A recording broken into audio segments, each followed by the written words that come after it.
I don't think they're ready. I said Larry Davis.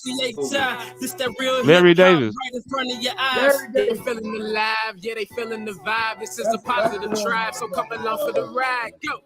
Yeah, I'm here to make my claim, bro. They know what's up. The C to the A to the M, about to get them up. But they gon' need EA to come as live as us. Coming with hit after hit like this was Madden, bro. Added up, sad enough, they heard again. They know I'm coming with that fire like earth and wind. These niggas clowns Pennywise when the circus in. They entertainment, but tell me what the purpose is. Man, like. They pure entertainment and quick to fall in line for mass. So when they hear the sounds of whips and the chains, man, we gotta be the change, man. Keep it a buck. When we moving as a unit, how they gon' stop us? Better yet, tell them croppers we not in the same picture. See the key? Always move with the people that came with you. Put my all in it. No gimmicks, authentic. Leave them applaud, then hang it all up like the car finished high.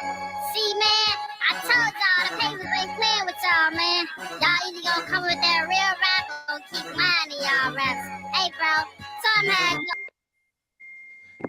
Hey, yo, what's up? What's up? What's up? Welcome to the S.O.S. podcast, Strain of Society, the most honest outward and change of your day once a week. I don't know if I said that right or not. I think I did, but hey, it is what it is. It's not, nigga. If you don't know it by now, guys. Hey, damn, look, I got some new teeth. Hey. But we coming to you live again at this particular time. Don't even say nothing. On this particular day, my name is Jacques. I'm one of your hosts.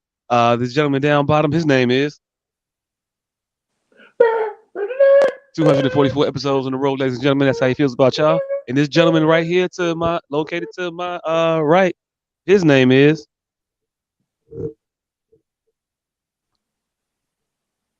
I think he's muted. I couldn't hear nothing he said. And he ain't muted. Haha, I was. All right, so I was saying I was waiting on that nigga to finish the beat. Swiss peace. I am Dion the asshole professional. And you know when he say professional, I'm a professional, and we are the S.O.S. podcast. Hey, I just broke my mic holder, by the way. Oh. Yeah. I really just did. No. You say what? You beat up the producer? Oh no, I didn't. I didn't. But yeah, I broke this motherfucker. Yeah. Hey, check out our producer up there. Not saying nothing, but she here. I don't want to have to hold this motherfucker the whole time. Like, why break like now? Why didn't break like an hour and 15 minutes in? That's what she said. Oh shit. And I don't have another holder for this. I would have to change microphones altogether. Well, buddy. Man. It does. You look like you hosting a goddamn game show, nigga. And coming down right now. Nigga say you look like Chuck Woolery. Hey. This nigga is hosting Famo and them feud. Famo and them feud, baby. We out here. We out here today. I do feel like a television host though. You gonna see how this work out. Gonna see how this work. Social Your arms gonna get tired as fuck. Now I think I'm probably gonna be cutting everybody off all night. I don't think I'm gonna stop talking. The mic stand, when I move the motherfucker away, it helps me resist the urge to chime in when motherfuckers are still talking. I mean, just act like Richard Bay. Go get your motherfucking blue. Go get your motherfucking as the motherfucking blue nigga, and just do this every time you think you're talking too much. Hey. There we go. Yeah. Richard Bay it out. Hey, so hey, look, I'm gonna do that. I'm gonna do interview style. I'm gonna put the mic up to y'all and interview y'all. So if you see it down here like this, like or like this, on you, Richard Bay. Hey, those most obscure. I could have went with any talk show host. The most obscure WCIU talk show. Hey, nigga, Richard Bay was the first talk show host that I actually watched. Hey, look, I never watched this show. I know exactly who he is. Like he was the first one that I made sure that I watched. Richard Bay, Morton Downey Jr. Had to watch them both, man. I think I came in around Montel, Ricky Lake. Oh no, I was out of talk shows by then. Around Montel? Nigga, I was in the streets. I can't remember. Well, The only thing I remember from Ricky Lake were two things. I'm gonna tell my childhood self. I don't know if I'm telling my childhood self or my adult self now, but I realized you snitching on one of you. hey, look, it's fucked up when you gonna snitch and don't even know who you snitching on. But one of y'all going down for this. Yeah, I realized early on, like '94, when my motherfucking cousin was on Sally Jesse Raphael, and for a cheating scandal, and it wasn't his wife or like none of the people was the people in that he would have been associated with. It was just a bunch of actors. None of them was the real people. That shit is fake. And then on Ricky Lake, it was this motherfucking dude that was a pimp or some shit on Ricky Lake, and he was breaking up with one of his hoes. And then I seen him in a porno like when I was like 30. I was like, oh, like, oh my God. See, that's what I say. I don't know if I was telling my childhood self or my adult self, but yeah, that. Seeing that nigga in a porn, I'm like, yeah, that shit was fake. The only thing I remember about them talk shows is them unbelievable episodes of Ricky Lake when bitches used to have their shit in helicopters and shit. And then that one episode, it was 2 episodes of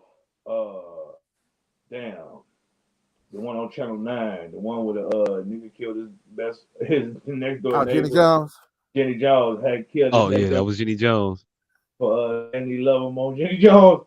And 2, when my homies in them Big Huss and Clips, the On My Mama niggas went on Jenny Jones and did On My Mama. So only shit I remember from them talk shows. I was out of talk show age by then. Oh nah, it was the Meet Your Crush episodes for me. Those was the shit. Especially when the crush wasn't the crush wasn't reciprocated. Ooh, you left yourself out there for that. I mean, it was a different time. It was a different time, people. I just will say that it was a different time. But yeah, those shows were amazing. I'm mad you missed them. I feel sorry for your childhood. Yeah, I did like those. That's the man, Maury. I did like those. Those was fucked up. Those was fucked up. Yeah. Those was fucked up, but yeah, those was also funny. But it was funnier on funnier on Springer. Yeah. Maury had the fucking is this a man? He had like game shows. No. He had the guess who? Guess what it is? Yeah, he did. You talking about is this a man? Jerry was like, this is a man. This is a man. Surprise. That's a man, Maury. I love those. Hey, you cannot do that show today. Could you? You could not. You could not. Savannah, she's 6'5". Las Vegas. Is she a man? That's a man, Maury. That's a man, Maury. That's a man. I see the Adams apple right here. Yeah, no, you could. It wouldn't. I went to high school with a nigga look just like that, Maury. Around 27 too. That's a man, Maury. I fuck with those up. Hey, that show getting canceled. That show getting canceled before the first commercial break. It's gonna be preempted, but you're gonna just start showing the weather out of nowhere. You gonna wonder why. She's a just gonna be they just gonna wheel the motherfucker out. Whoa, oh shit. Sunny and 74 degrees in the lower metropolitan area. She's a 5'2" exotic dancer, 325 pounds from Alaska. Yeah, that's the man, Maury. That's the man. That's the man, Maury. That's the man. I seen him on ECW last week, Maury. That's the man, Joe. If you saw the motherfucker suplex or somebody. Hey, look, is it a suplex or suplex? By the way, suplex. It's a P in that word. It's a P. Why is it a P in there? Because that's what it is. It's a suit. It's plex, but a suit. Suplex. But Suplex would do just fine. Yeah. It's probably got something to do with the solar plex. Look Where's at your this solar nigga. plex? Up here somewhere. Something in this area. I don't know. Maybe. I don't know. That's a man, Maury. That's a man, All Maury. night. That's all night. That's a man, Maury. That's a man, Maury. He's 5'7", an exotic dancer, Tatiana. Hey, Man, Maury. I went to a taping of the Jerry Springer show, and there was titties everywhere. Oh shit! There was titties on the way in, titties in the show, titties on the way out. It was a boobathon. Hey, I never got through to the number at the end of the show. He was mother out of Fresno. You should have tried harder. I probably should have. I just didn't. I always wanted to go. It was wonderful for 21-year-old me. Hey, look. Not gonna lie, the OCD in me, it was kind of torturous a little bit. Because I have to like see shit. Yeah, and then there's no way to see that shit. But you know what? It was probably a good thing I couldn't, because I couldn't imagine me at a young 12, 13 years old with Google just right there. Yeah, I would have probably not developed socially at that point. This how innocent we was. We had the internet, and we still was only looking up on lyrics. I don't even talk about looking up no motherfucking strange shit. Hey, look. That's because by the time the internet came out, for real, when you wanted to look at a picture, you remember how long it took for a picture to fucking load up? I don't, because we was too busy looking up bone lyrics. I don't think we ever looked up any pictures. That's why. It was just bone lyrics. Them motherfuckers will pop up. But a photo, a line at a time. I remember the first time I looked up a picture, it was on my flip phone in college. Nah, man. Pictures used to come in a line at a time. You used to see that motherfucker just unveil itself. Yeah. Nah, that wasn't. And also, most of the time when we was using the internet, we were at school. Kind of hard to look up porn on one of the 4 computers in the school that has the internet. No, nigga, that's what people did. We just was innocent, nigga. He fucking 40 and he still ain't figured it out. That we were the only ones not looking up porn, nigga. We were the only ones were gang banging, fucking for real. Pause, not each other. Make that distinction today. Right. We being nostalgic in our conversation, but got to be current. Right. And looking up rap lyrics. See, this world don't work like you think it do, my brother. You keep saying we was in school. So, ask how many motherfuckers looked up porn in school. As a matter of fact, hell the fuck yeah. Now y'all really got my mind clicking and ticking. While we was looking up fucking rap lyrics, every time we would leave up out the library, it would be a fucking porno cartoons that circulate. Like Marge butt ass naked, or so people were looking up porn. Just not me and this nigga. Yeah, just not the two of y'all. Cause there was a whole contingent of people that would show you all of the cartoon porn. And then the real porn. And then the real porn. Where people get this shit from? Like, it was circulating around the school. Like, niggas had printed it out and shit in the library and was circulating actual photocopy of it through the school. Yeah. How you think I know this shit came up a line at a time?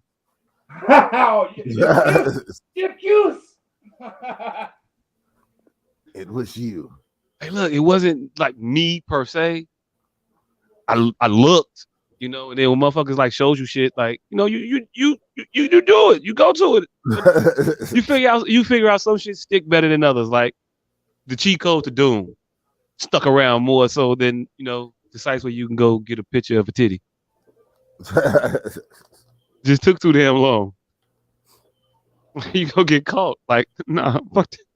We go, oh shit. They gonna catch me. Nah, fuck it. So yeah. Doom, it was like, they catch you with the blood code on Doom. They don't even know what the fuck they looking at. I don't know.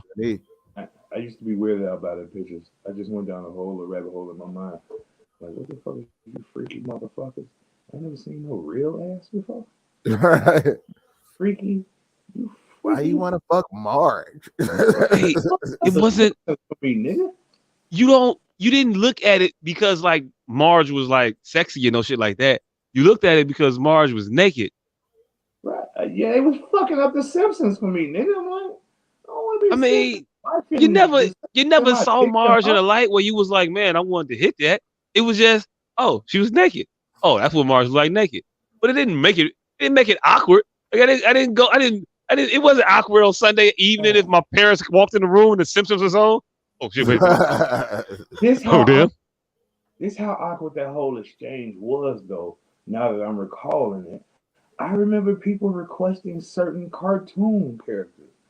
Like, go see if you could find such and such, such and such. Like, I remember, like, every day it would be a new cart. Wilma would float around one day, and then, like, Cartman Mama popped up at a point.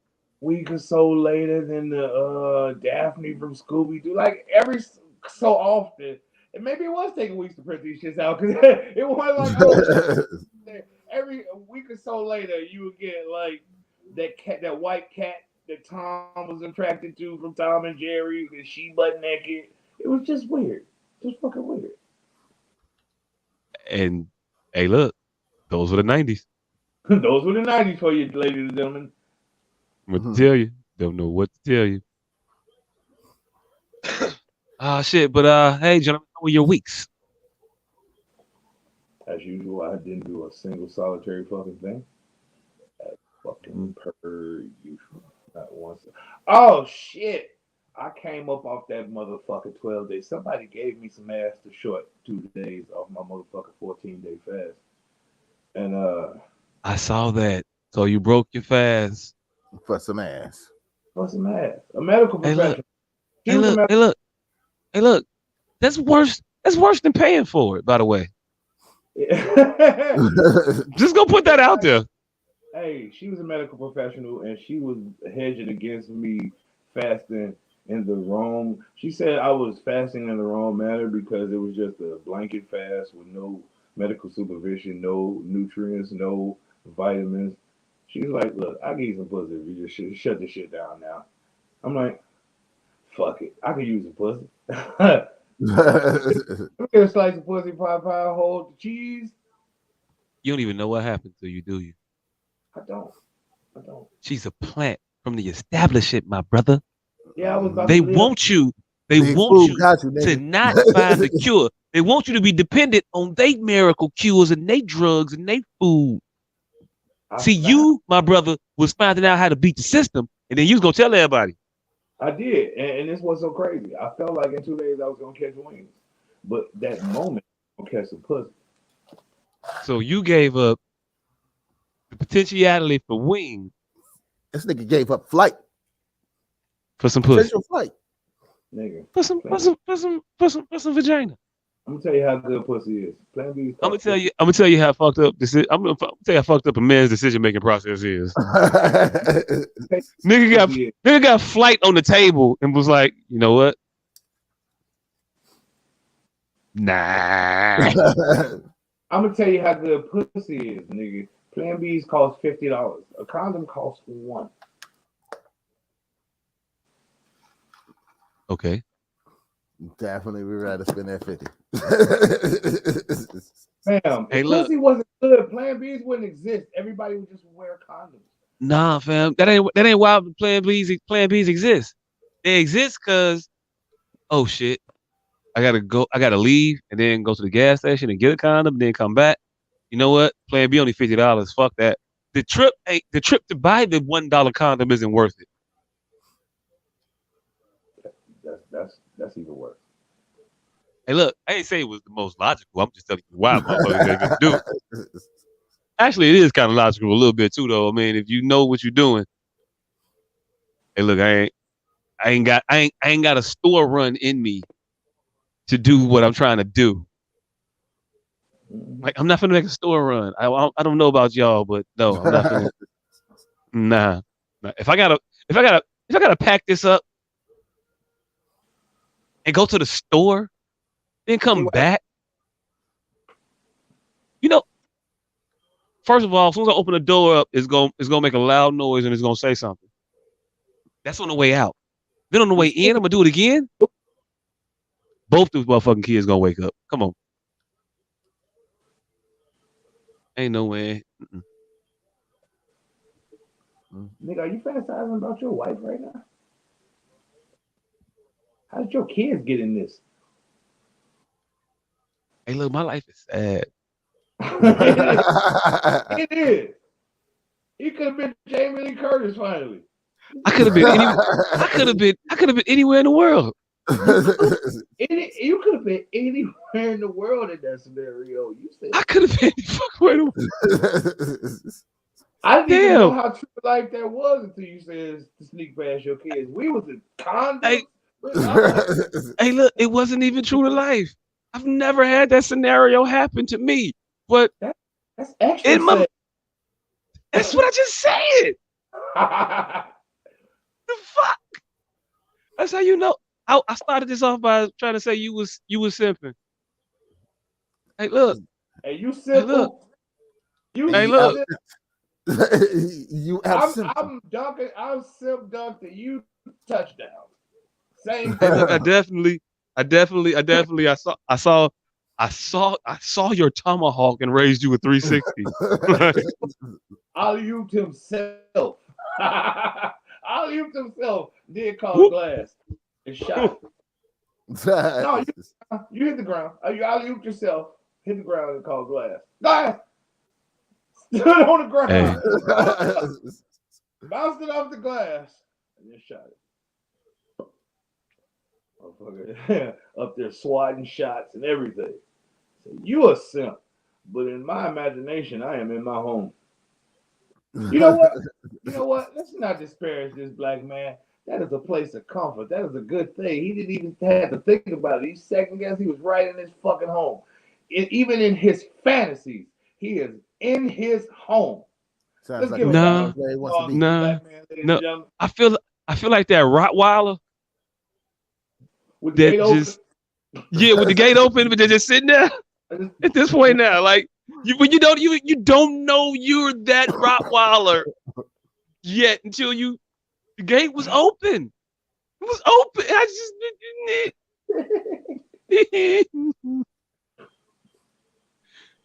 Fuck the man. Let the mailman go today. You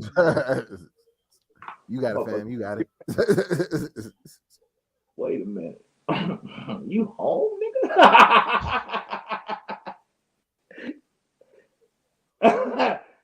Oh shit! Damn. I mean, hey, look, it is what it is. I ain't got. Hey, look, I can't even front. Like I can ambiguously do shit. Like, no, you lucky because you know, motherfucker out here covered it. I can't even do that, man. Look. Oh, fuck. Look, next argument, that mother up and cheat on you. She gonna pull up this episode, nigga. You don't even dream about leaving the house. So 2:17, 20 minutes in, nigga, you don't even dream about leaving the house, nigga. I can't threaten her with another motherfucker making me a play. I bet you we wasn't even doing it that night. We had just fought. Yeah, what he dreamed about leaving the house. Watch this. We passed the kids.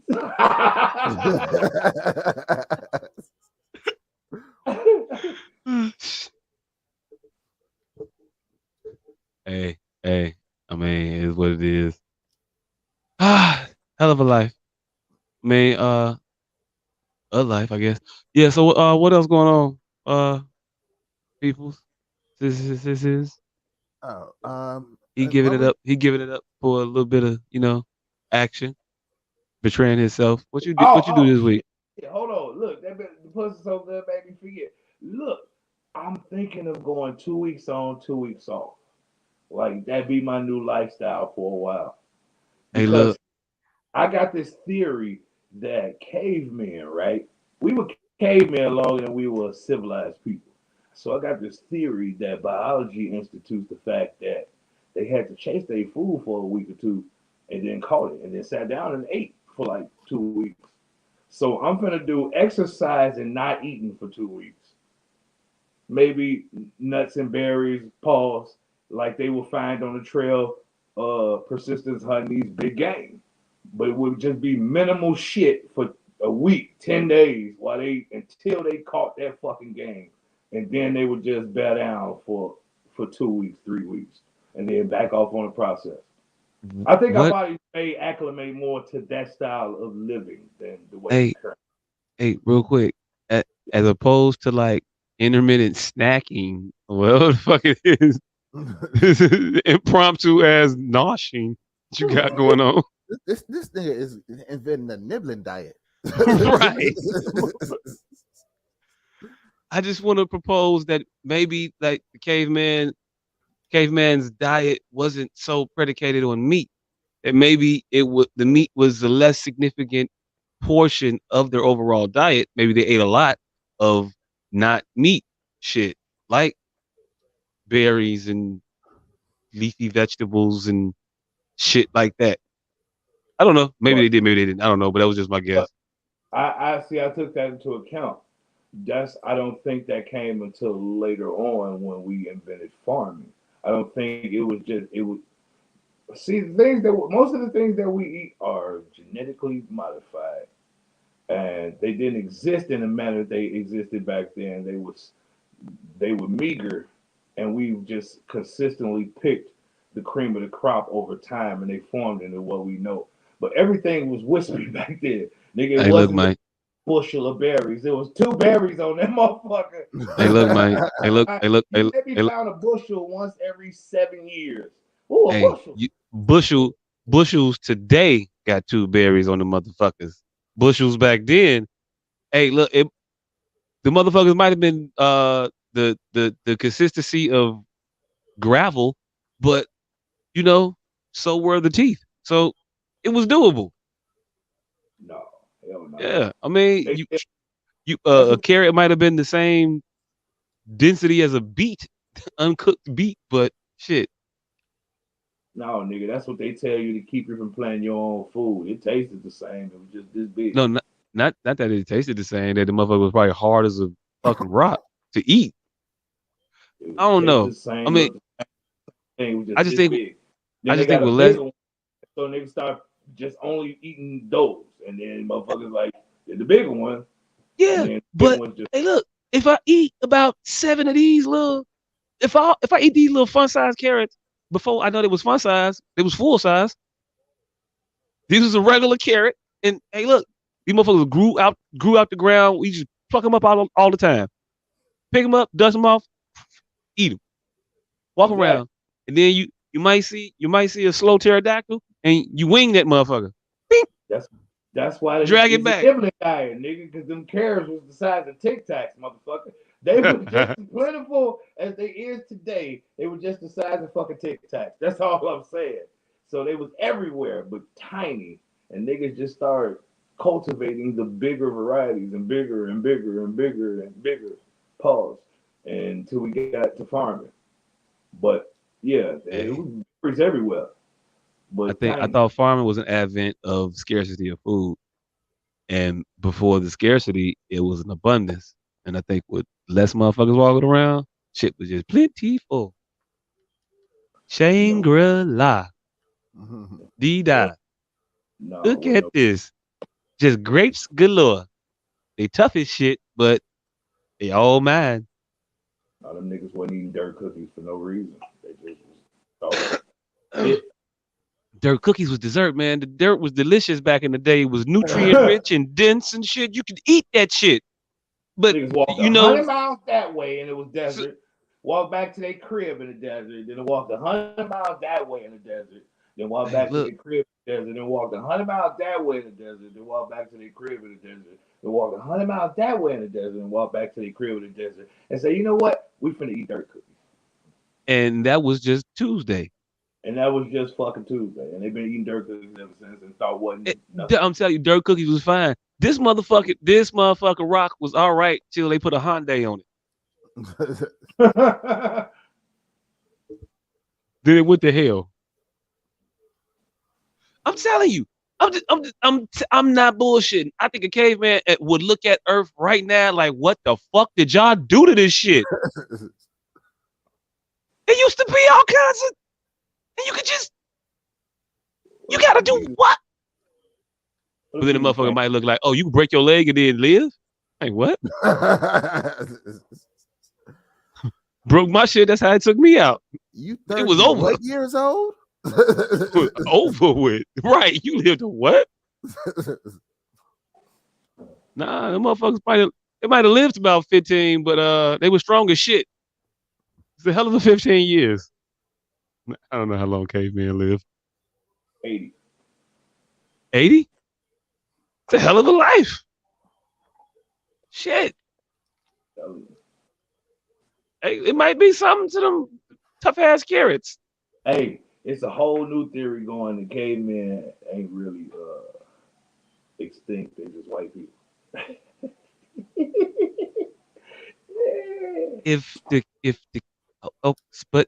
Whose theory is this? White people's oddly enough. White people's oddly enough. Oh, I can see that. Yeah, they want because if they came from the cavemen, then they want to separate from you niggas bad. Right. Like, where did we come from? What are they trying to insinuate we came from? They're like, yeah, we are cave people. Y'all was right. We hate you niggas.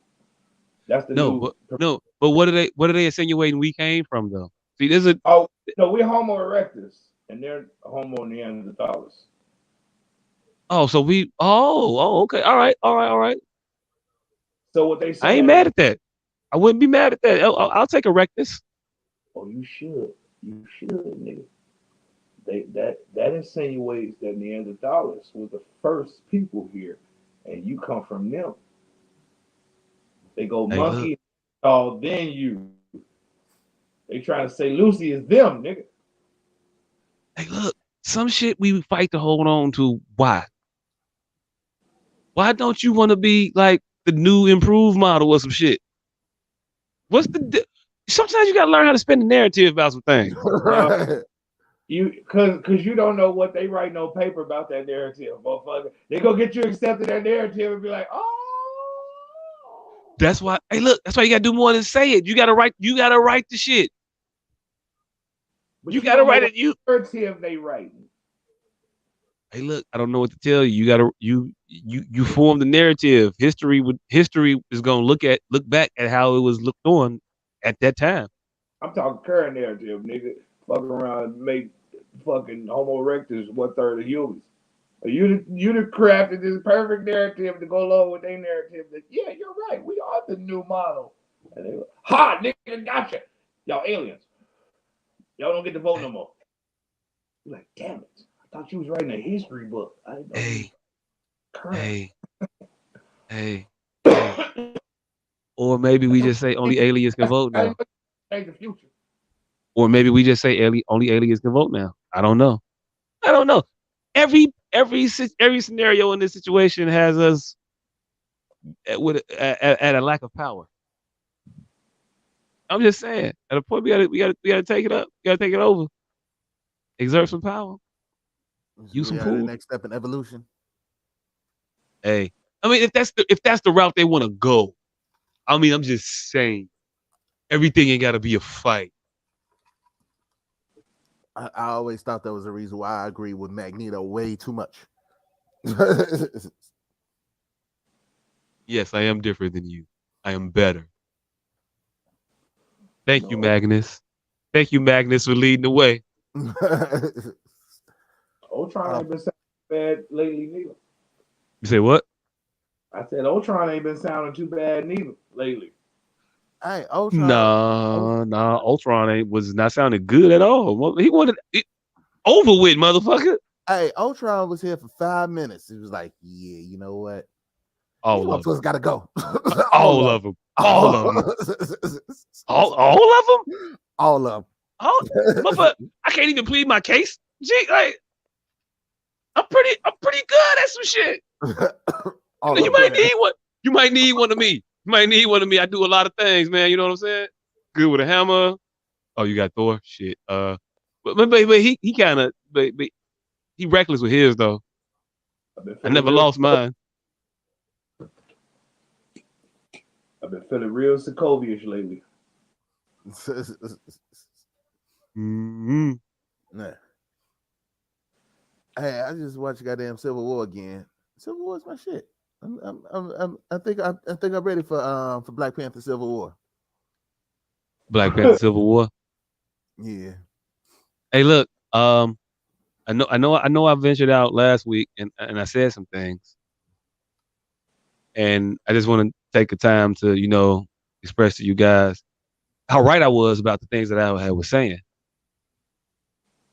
Niggas is already playing the Black Panther parties, but not the actual Black Panther party. No, at no point did anyone say you were wrong. Oh, okay, yeah, I'm just saying. And Kanye West had just laid forth a very tentative racial ground that you were attempting to tread on in that moment that wasn't quite front page news at the time. Now that they all said they are Mexicans, motherfucker, it's okay for you to call them Mexicans. But at the time, them alluding to them being Mexican wasn't okay for you to call them Mexican because they were wet.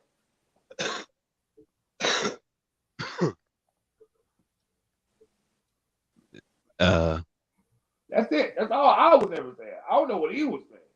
I was just saying because they were wet. Yeah, you can't say that. Oh, but okay. They have to say it first. They have to say it first, then I can say it. Oh, okay, that's what it is. All right. Mm-hmm. Wet Mexican always has to make a first proclamation. Oh, okay. And Galatians 9, chapter 6. His name being Jose wasn't his name being Jose wasn't enough. No. Him coming out the water talking about his abuela wasn't enough. No. Nah. Needed another. All right, cool. Hey, look, I bet these waters is treacherous, nigga. I'll take that. I'll just be ahead of my time. You know what I'm saying? That's all. It's all good. Nah, you just pretty much a racist until they say it. Until they say I ain't. Nah, and until they say that that's what it is. You're just racist. Hey man, I'm just saying. I'm gonna just say this right now. You need more Chuck. You need more Chuck D in you, and less Ice Cube. Fam, stop folding. Stand strong, 10 toes down. If you thought they was Mexicans, you should have said they was Mexicans, and then looked at them when they said you was racist for telling them what they was, when that's what they was. I'm only racist if I'm wrong. Nah, you can be racist and right. Hey, because if a white motherfucker walk up to me like, "Hey, I bet you love chicken," I mean, technically, yeah, but still, fuck you, shit. That's because everybody loves chicken. I don't care. You all love it so much that you believe that sometimes stuff that isn't. You know what? Never mind. Yeah, but hey, the bet's not wrong. The bet it's not a bad bet if I win.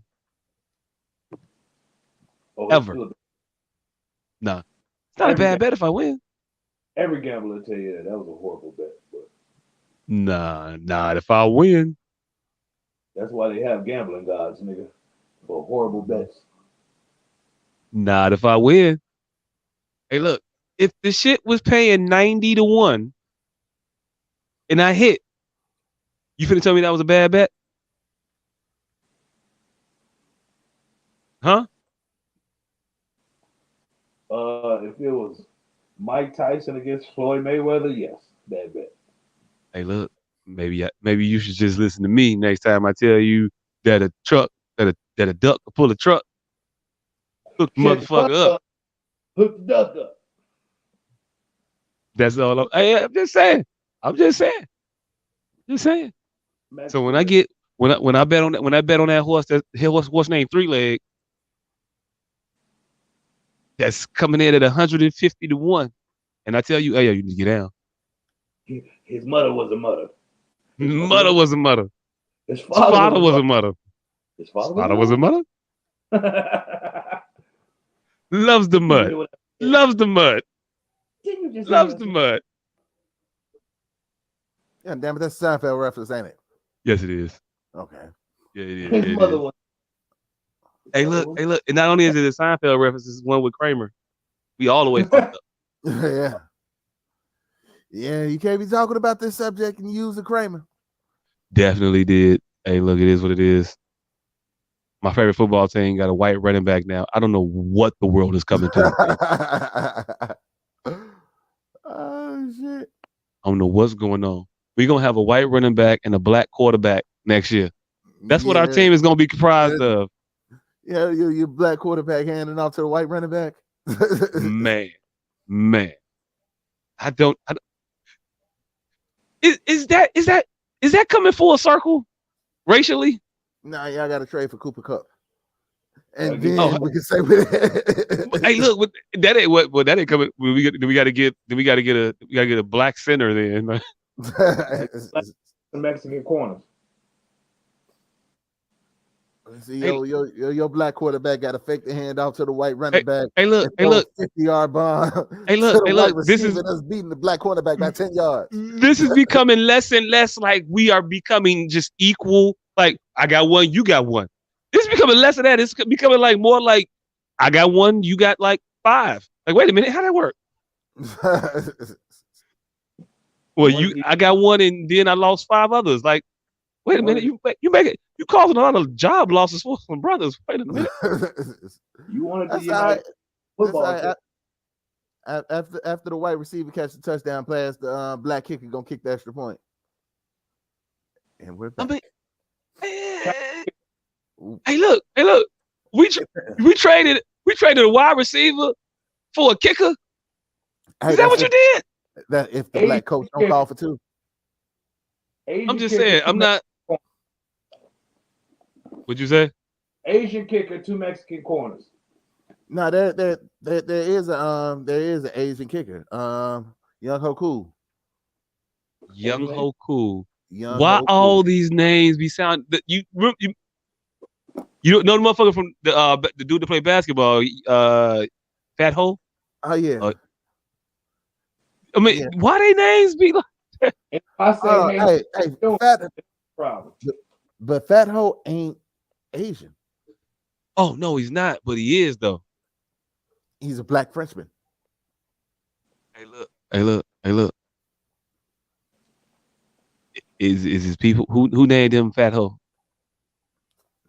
I think that's his daddy name. It come from a long line of fat hoes. From a long line of fat hoes? His daddy was a hoe. His daddy was a hoe.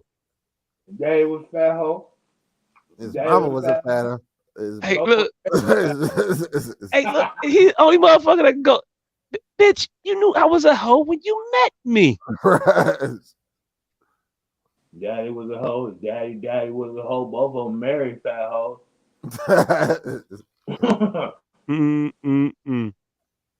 Nah. But shit, how was y'all Halloween? We ain't do the. Yeah, my bad. Go ahead. No, go ahead. I was just saying. No. Yeah, Halloween was fun. See, I didn't we didn't meet up with y'all this year. Yep. We did trick or treating around the crib, and it was dope. I had an actual whole costume. Well, actually, I had a whole costume last year as well. But I had a costume this year. Do you have a costume that also doubles as regular clothes if like a wig is removed? Or did you do a full-fledged costume where you were like Mr. Incredible or some shit? I feel like No, you went like full-fledged corny costume this year. I just feel like that. no, I didn't. I just my costume was just a black mask, wearing all black and just walking around like that. So you went But as but you but, went but as it was a family thing because you went my as a villain. girl, All y'all want is dark. All y'all want is darkness. my girl had white. My son had blue. Her daughter had yellow. We was color coordinated. We was Wait, a unit. We wait, all had different colors. y'all was just a family of like neon. Y'all's a family of nylon onesies. Multicolored mass. This motherfucker went outside as a family color chart. Right. Yo, what is generic ass Teletubbies? What the fuck? Yeah, And we doing? did. Yeah, they we didn't even they and we then was they great. didn't even think it through because they could have all been all the colors that turn into white. And that would have been symbolic of a family color coming together. But now they had white in the crew. They were they had black, they had white, they were just colors. These Yeah, motherfuckers we was just colors. It- couldn't even put this shit Colors. through. Nobody had put no cardboard C's on their fucking chest. We could have went to crayons, nothing. These motherfuckers were Nothing. just colors. Yeah, that's it. Hey, That's and then you Colors. take off these masks, they already colorless. it. Ooh, They I went as didn't the like. colors. I didn't like the R in that word. Yeah, he did hit you with the hard R on the color. Right. I didn't think you could hard R any other word, but nigga, you did it. You definitely did. Definitely did. That is some other. Yeah, y'all. Hey, look. Yeah, y'all didn't. I don't know. Yeah, I don't know, man. That's a. Y'all went mad like Tribeca Film Festival ish with the thought process on the costume. Yeah, and it was fun. And then while we were trick or treating, of course, trick or treat, drinking, um, got drunk and shit. Yeah, it was fun times. And apparently, the Whiting area does Halloween pretty well Oh, they do. because it was a lot of motherfucking candy. A lot of people out there. There's a lot of people who actually didn't turn their lights off. Damn. Like, Hey. Literally could have put on Roy G. Bill and then held hands and threw a white sheet over it. And it was a symbolic costume. These motherfuckers just was colors. just colors. Hey, See, look. and I didn't even think it through enough to have the Ice-T song playing. You I mean, didn't even think it through. You're not finna walk. You're not finna walk around in your new neighborhood bumping colors. Oh, I Colors. definitely would. Colors. Not walking, motherfucker. You're not radio right here. You might ride by, but you ain't finna walk that shit down the street. You Oh, didn't I even would. think to fucking be ironic and have fucking the diaper rabbit. Diaper rabbit. I ain't get that one either. See? Ironic.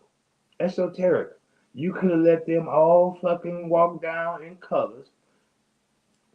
And you could have had on a diaper and a fucking huge bunny rabbit in a fucking shower cap. Hey, look. I'm not condoning you walking down the street with a big ass diaper on. He just want to make fun of you. Yeah. I'm gonna be a real friend. Cause he gonna talk about it. That's all you said. That's a setup. Yeah, because I don't even know where that's going. What? Oh, you know it. That was it. Oh, you know where it's going. Directly to Facebook and Instagram and shit. Joketown, population you. You, my brother. What you coming up on your 25th, 26th? There you go. Take that to your reunion. Have that conversation. Man, was that really you on the internet? What was you thinking? Hell nah. Hell nah. Ah, okay. Come on, let's go.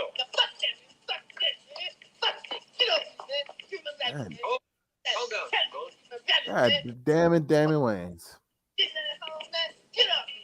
What is this from? It's from the movie Colors.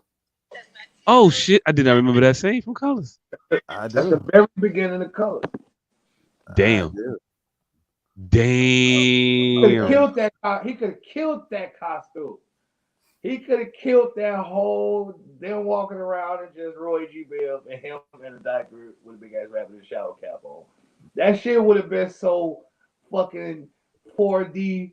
that probably would have been way too meta.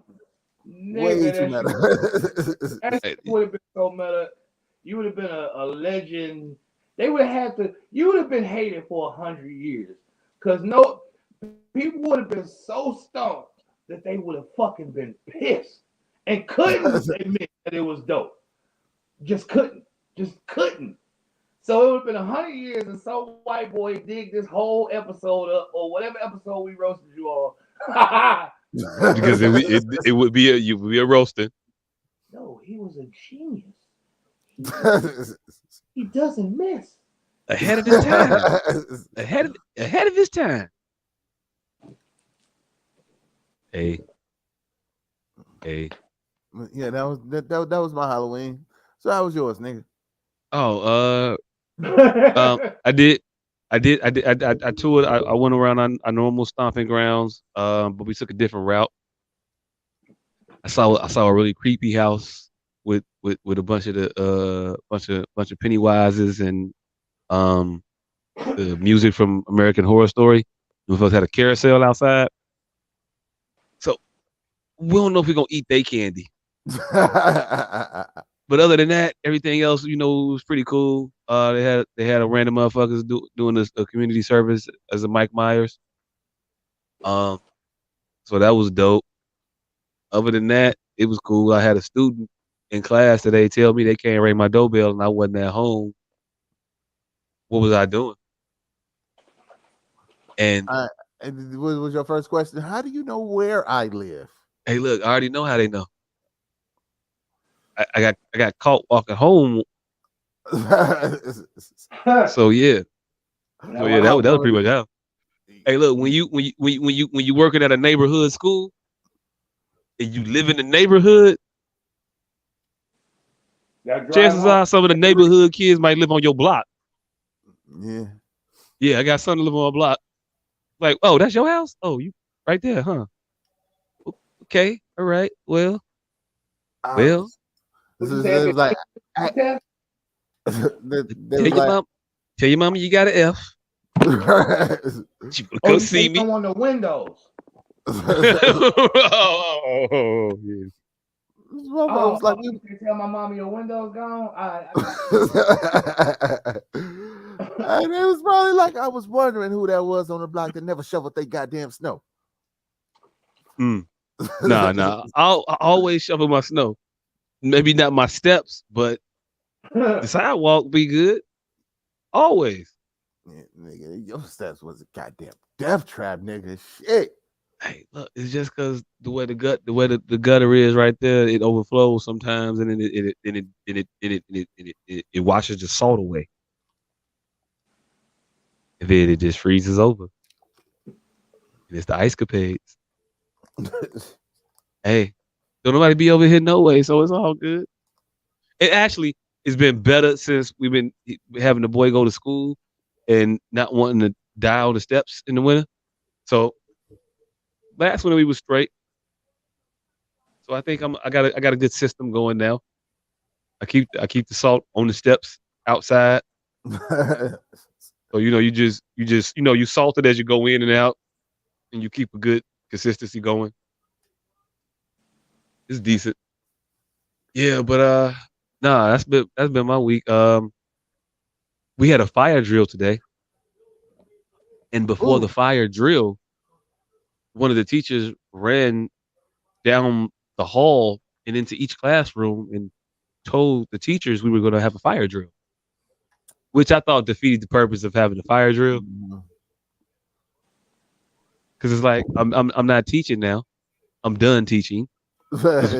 Like I'm not gonna be in the middle of some shit and then I just hear this loud ass bell. Like, okay, you told me it's gonna happen. What, like right now? Or like in like 10 minutes?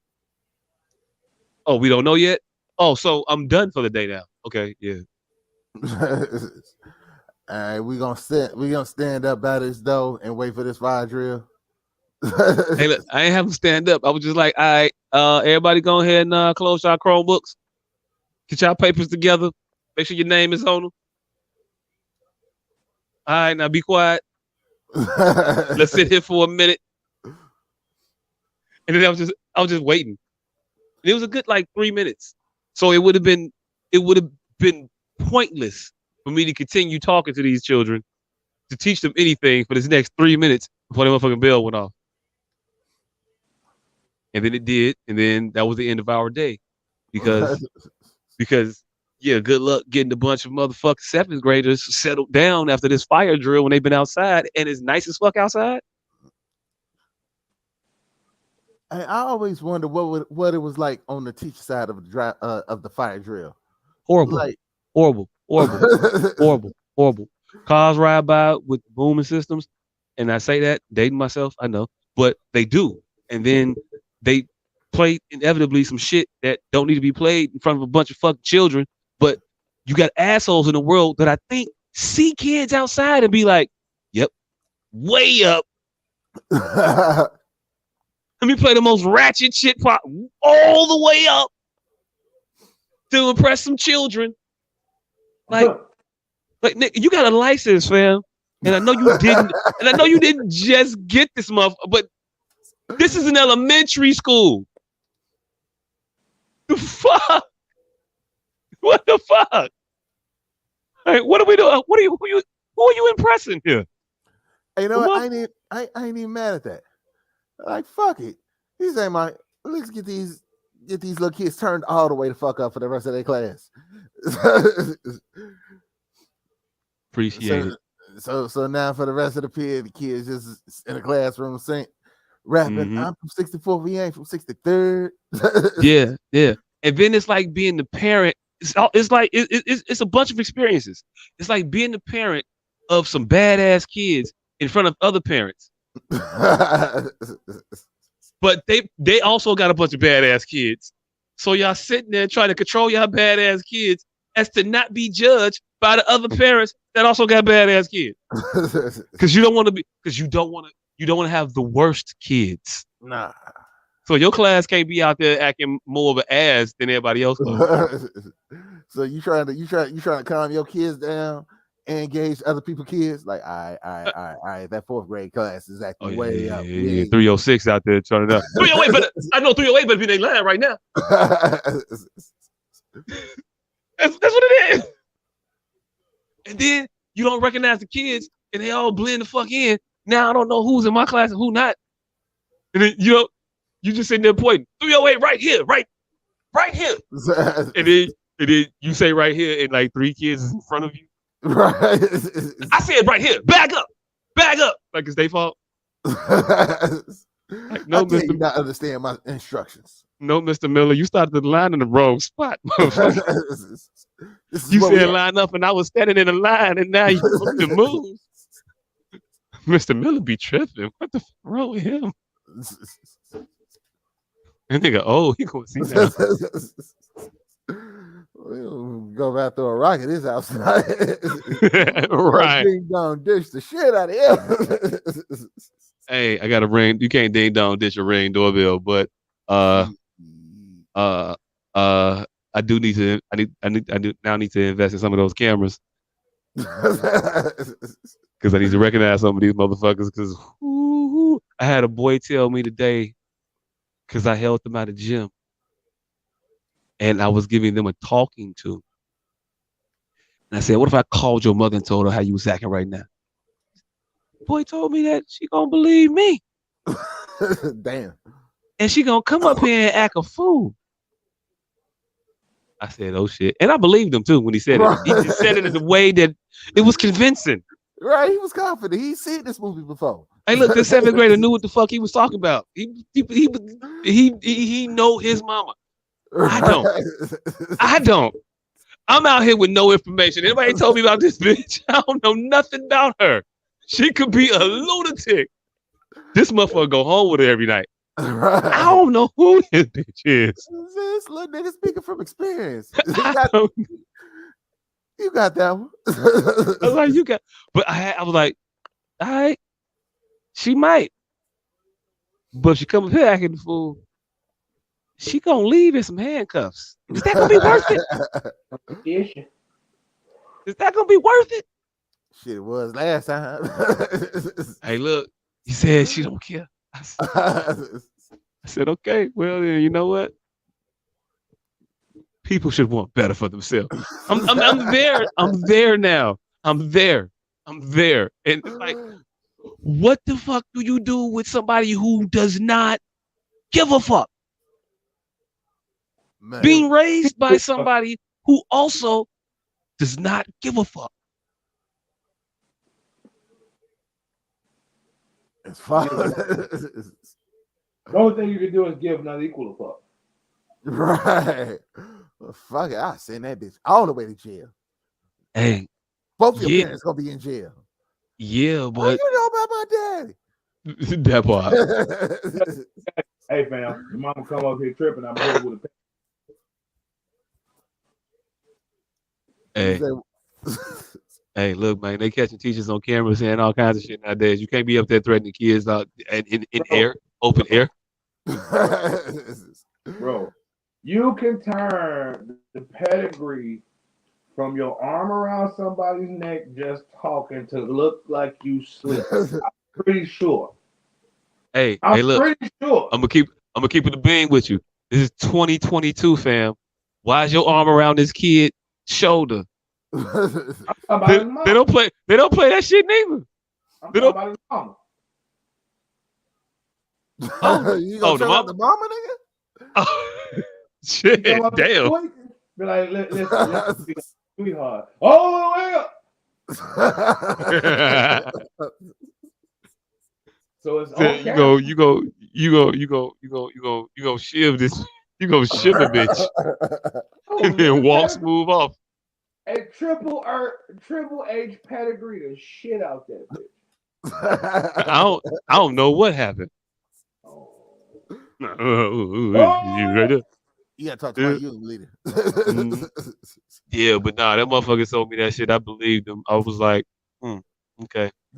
She don't care about jail neither, huh? You don't give a fuck neither. You desire with your mama being in jail. Where you going? And it just, you know, it didn't go as I planned from there.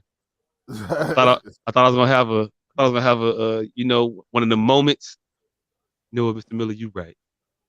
I'm gonna do better. He was like, nah, last time I just went to my granny house. Like, last time I was in jail, I just went to my granny house for a week. Like, look, man, I'm gonna be out. Hey, look, how could I not? I aspire to be everything I've seen on television my entire life growing up. Nigga, all of the teachers, except for Mr. Feeney, have been great teachers that I've seen, except for Mr. Feeney. But the majority of the motherfuckers have been nice, except for Mr. Feeney. But they all just take an interest in the kids and try to help them. Head of the class. I don't know his name. Mr. Belden. Hey, Mr. Miller. Mr. Carter. Mr. Carter. Yeah. Miss Bliss.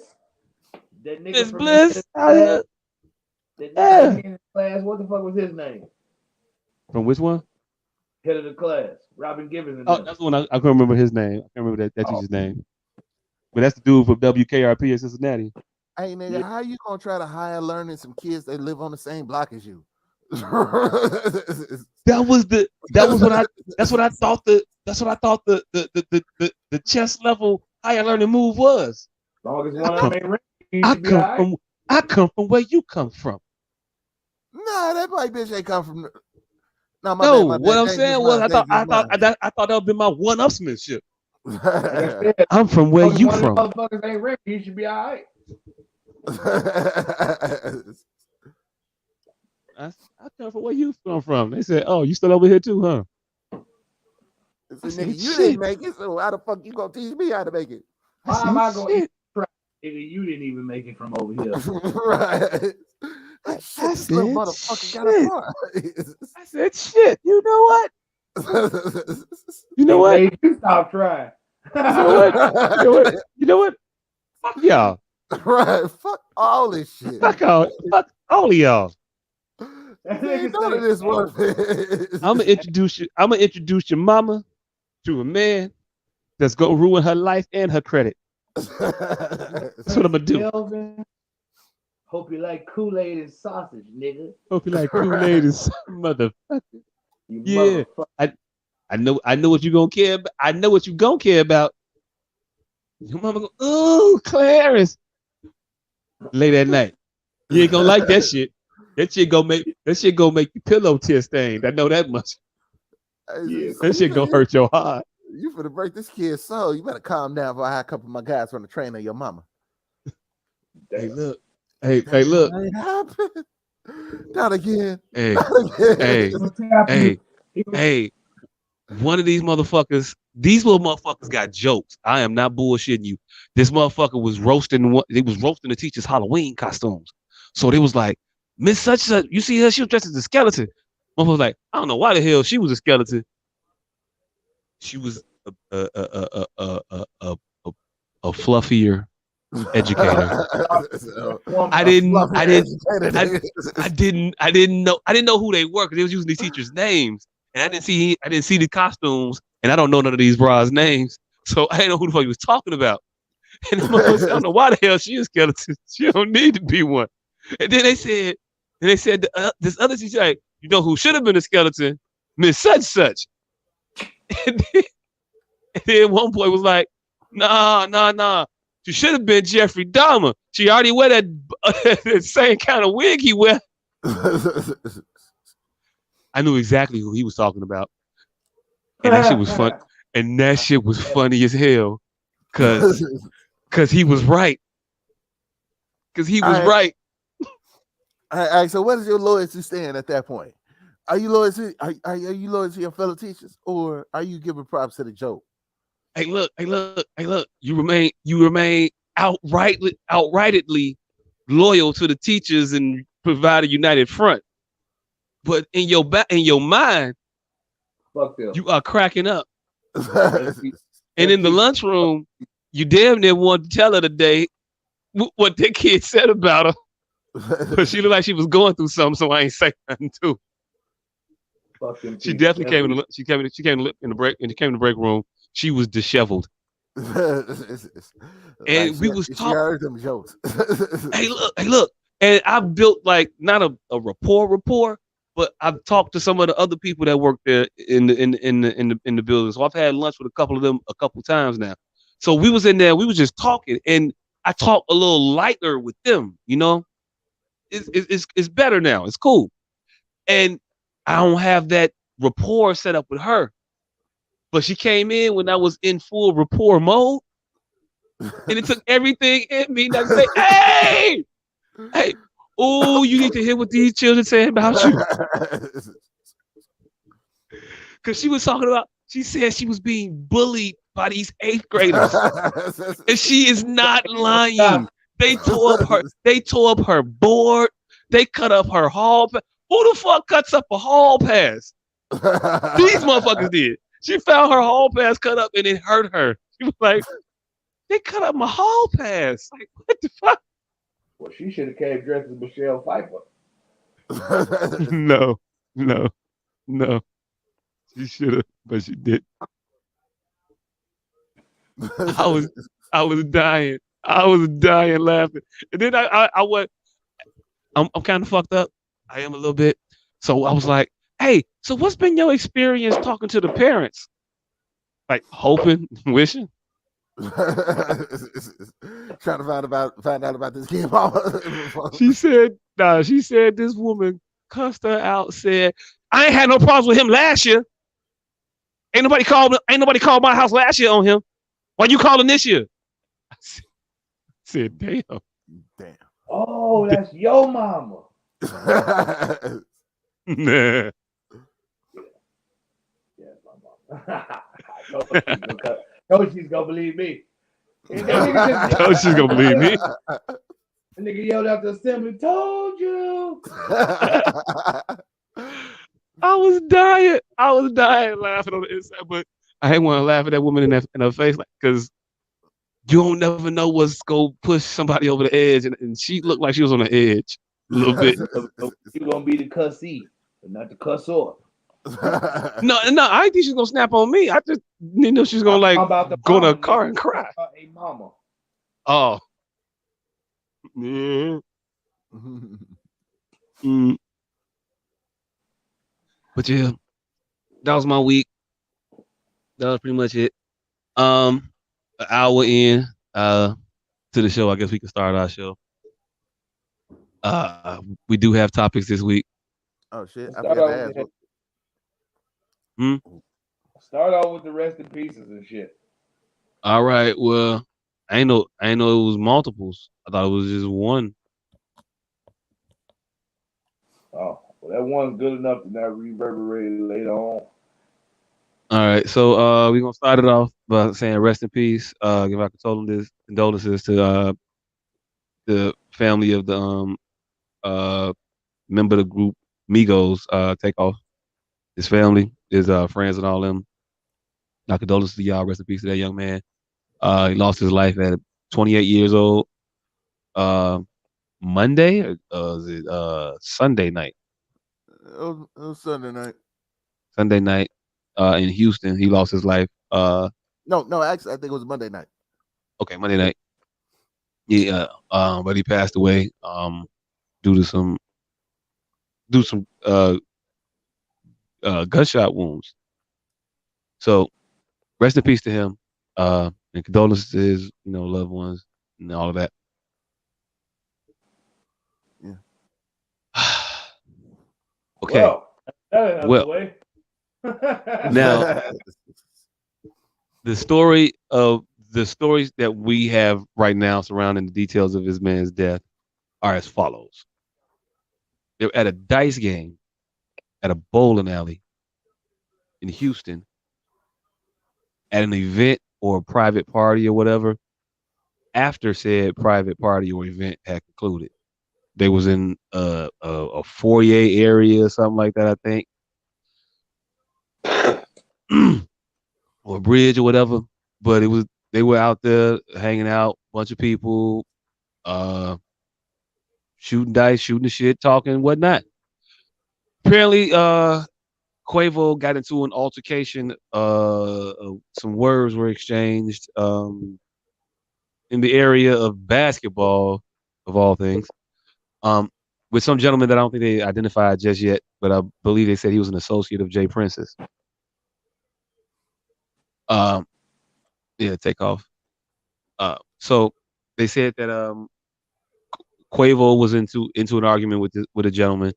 Uh, he proceeded to walk away from said gentleman, and at that point, I believe he was grabbed or held or whatever, and then it got like a little tussle, yank away, boom, I'm out this bitch type of move or whatever. Not bitch move, but you know what I'm saying? I'm out this bitch. Peace. Like whatever. He walked off, he left, and as he was leaving, somebody pulled out a firearm and started shooting. And Takeoff was hit, I believe, in the back of the head at one point, or the back of the neck, and then other gunshot wounds to other parts of his body, I believe, occurred from some return fire from the other side. Um, Now it might not have been return fire. I don't know, but those are pretty much details as we know them to exist currently surrounding this whole thing. Mm-hmm. Uh, what are you guys' thoughts? Fucked Fucked up. up. Yeah. That's about it. Mhm. Fucked up. Condolences Fucked to up. his family. Rest in peace. Yeah. Okay. I mean, unfortunate situation. Niggas need to learn how to take an ass whooping. Yeah. Yeah. But that wasn't even what the situation was. I want to know what the exact situation was. It wasn't even a fight. It wasn't even a fight. I mean, I think the person had swung on somebody already, but it wasn't gunfight worthy. I don't even And think it was fight worthy. Oh no, he swung on. Yeah, it was fight. He swung on, but it wasn't fightable. And one man already had it. And the crazy. Say that again. You kind of broke up a little bit. I said one of the guys already had their gun out. It didn't appear to be gunfight worthy, so there got to be more to what was going on, in my opinion, than what we can perceive from these couple video angles. Because one of the guys already had his firearm out in the middle with the purse. We actually got that video. If our producer wanted to put that up and show that one, we're not going to show the video of Takeoff shot or anything like that. I don't like showing stuff like that. I don't like showing gory or graphic stuff like that. I don't know if anybody else will look at it. The video's out there for everybody to see. But this video is of the events leading up to it.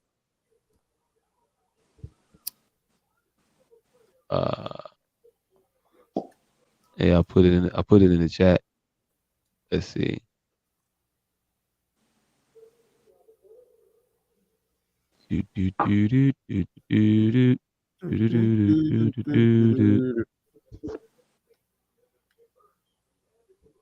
Okay.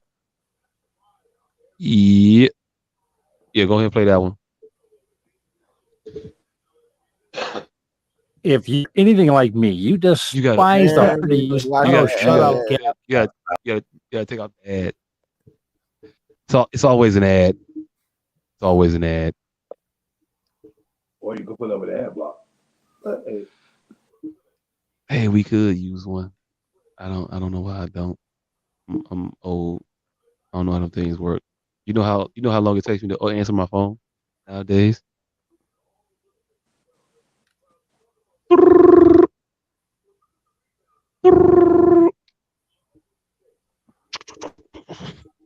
Hello? I'm old. That's my impersonation of an old person answering the phone.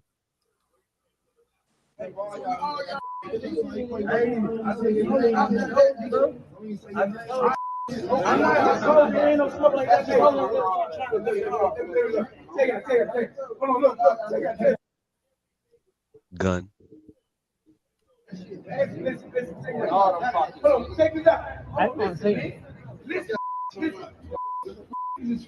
They know y'all, they're not gonna be disrespectful like that one, but they have to be disrespectful. Gun again. Already gripping. Nobody swung on nobody yet. They arguing about basketball right now, right? Oh shit! No, hell no. Gun up and bullet. Slide through the town, man. Slide through the town. Got the birthday boy. Yeah, also. Yeah, we on the 5th. Yeah, the 5th boy.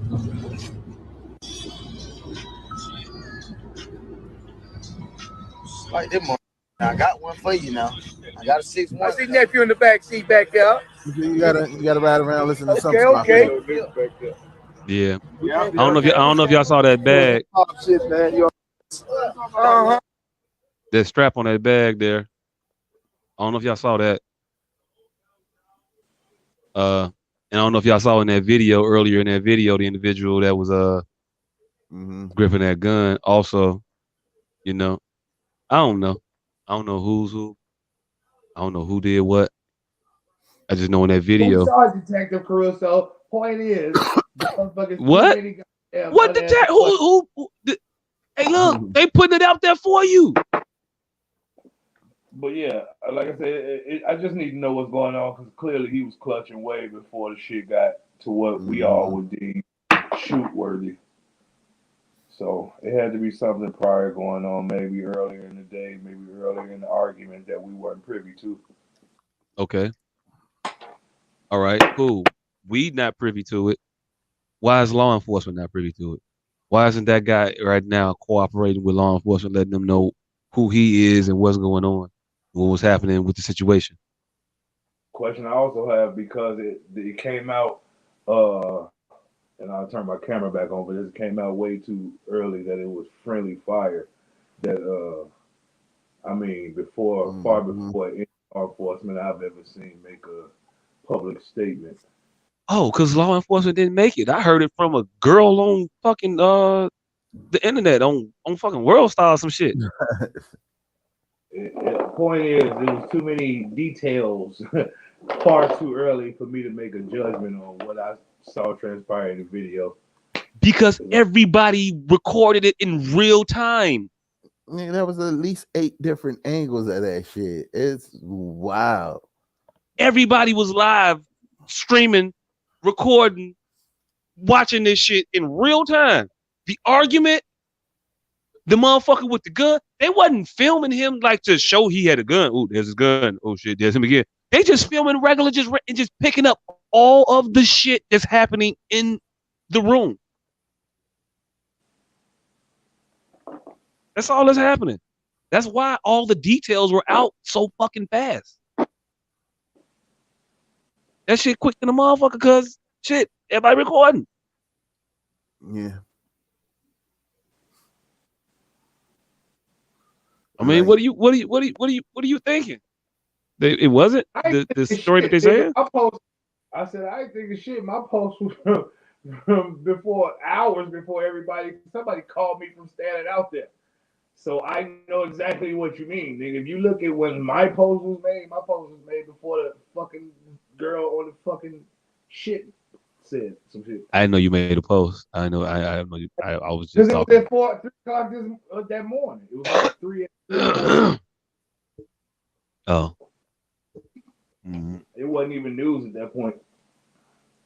Yeah, but that's why we had so much detail. That's why we had so much information about it, because everybody recorded the shit.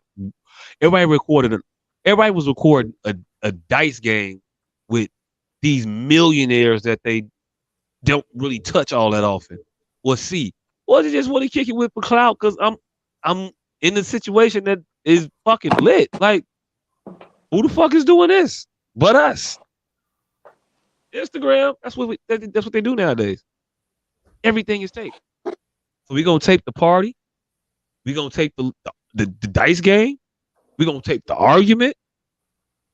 And everything else that ensues, post that. That's what society is now. So I don't think it's weird that we got the details. You know what I'm saying? Producer said this is just ridiculous. Who shoots to a crowd of people like that to try to shoot someone? You know, innocent people may get shot. People don't care.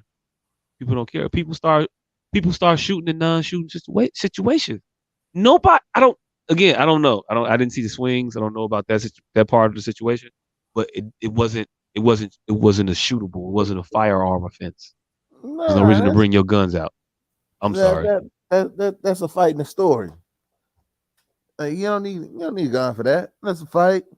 We gonna tell a story about the shit that happened in this fight for a while. Like, it's a dice game, and niggas is talking about basketball. Ain't nobody fucking with nobody money, unless that was the argument prior to that. Ain't no bad money out there. Just niggas just talking shit. So if it comes to something, it's just a fight. It should be a fight at the maximum. It should have been a fight at the maximum. It shouldn't have been. Well, at the maximum, it should have been a fight. Yeah, you're right. Yes. At the maximum, it should have been a fight. All right. Now, can we have a real conversation? What's the real conversation? The fuck is you doing at a dice game? Shooting dice. Why are you shooting dice? It's never a good idea to shoot dice with random motherfuckers. Ever. It's never a good idea to shoot dice outside. Period. It's just not. Do you think it was a random motherfucker at that private ass event? Yep. Yep. I think most of the motherfuckers they hang around with are random motherfuckers. I think it's impossible to really know that many motherfuckers. Oh, in that regard, everybody's random there. Oh yeah. Yeah. So yeah. I don't think it's smart or prudent to hang out at a dice game that you feel the need to be at with at best, let's just say armed security. Let's just say that there was security and they armed. Why the fuck do you think it's a good idea to be somewhere with armed security that you don't have to be? Because we got armed security here. No. You bring armed security to work. You bring armed security to your child's soccer game or some shit like that. You don't bring armed security to this random ass dice game that you don't need to be at because it's a random ass fucking dice game. Motherfuckers like shooting dice. That's the problem. You not motherfuckers. You are multi-millionaire targets for just shit to happen to. So much so, in fact, that you know you got to move around with motherfuckers that carry pistols with them. It's not like motherfuckers at the crib for your birthday and these all people that you know and the dice game break out and we all shooting dice. Because we're not all in here pistoleering right now. We all in here kicking it, chilling. Random good time. Let's shoot some dice. Motherfuckers lose a couple dollars and win a couple dollars. It's all good. That's a closed environment. This random ass shit with a bunch of random, and I say random ass motherfuckers because they're random. The motherfuckers that won't come up and say who your murderer is your friends and family? I don't think so. I don't think that is your friends and family in no real way, in no real capacity. There's no reason for you to be at a dice game and a not shooting dice in a place you ain't supposed to be shooting dice at. You weren't supposed to be shooting dice there. I guarantee you them folks ain't want them people there. But they let them stay, loiter, hang around for shit to happen. And then lo and behold, shit happens. At what point are we gonna stop saying the condolences and saying, man, that's fucked up, and start saying before the fucked up shit happens, don't do that shit? How many times we gotta be on this I gotta be on this motherfucker and say, I can see the shit happening before it happens. I could tell you motherfuckers moving wrong. You are not moving correctly. How many times can a motherfucker say it before you believe it? That's not moving correctly. There's no reason to be at a dice game. A random, take your ass to a casino.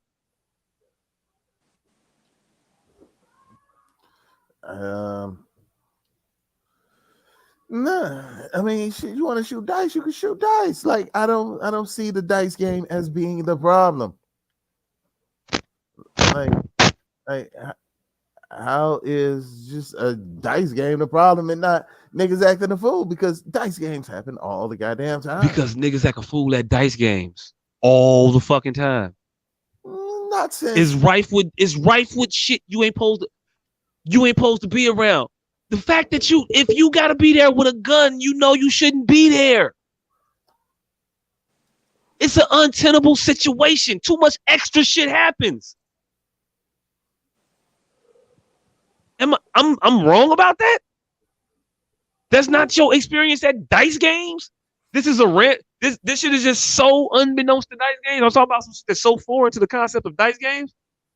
It ain't completely foreign, but it ain't a regularly occurring event. does it occur enough to where it should knock a pause into the motherfucking thought of doing it? And this ain't the best idea. Nah, fuck that. No. No, I mean, cause shit. How many do you think that's the first dice game that this nigga done went to? No. Just because the fucked up shit didn't happen the first time to you, don't mean it won't happen again. Wait, hold on.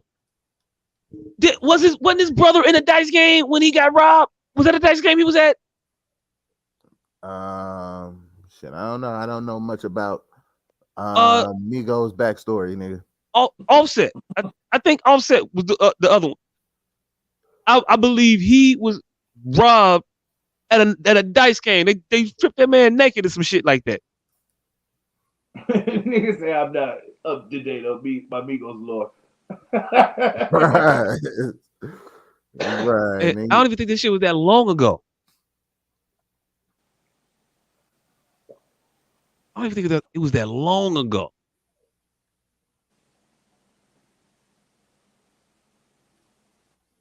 Let me see. I'm trying to look it up now. All right, producer saying August of 2021. Fam, a year. Shit don't stick in your mind. How you get the war? The warning was a year ago, last year.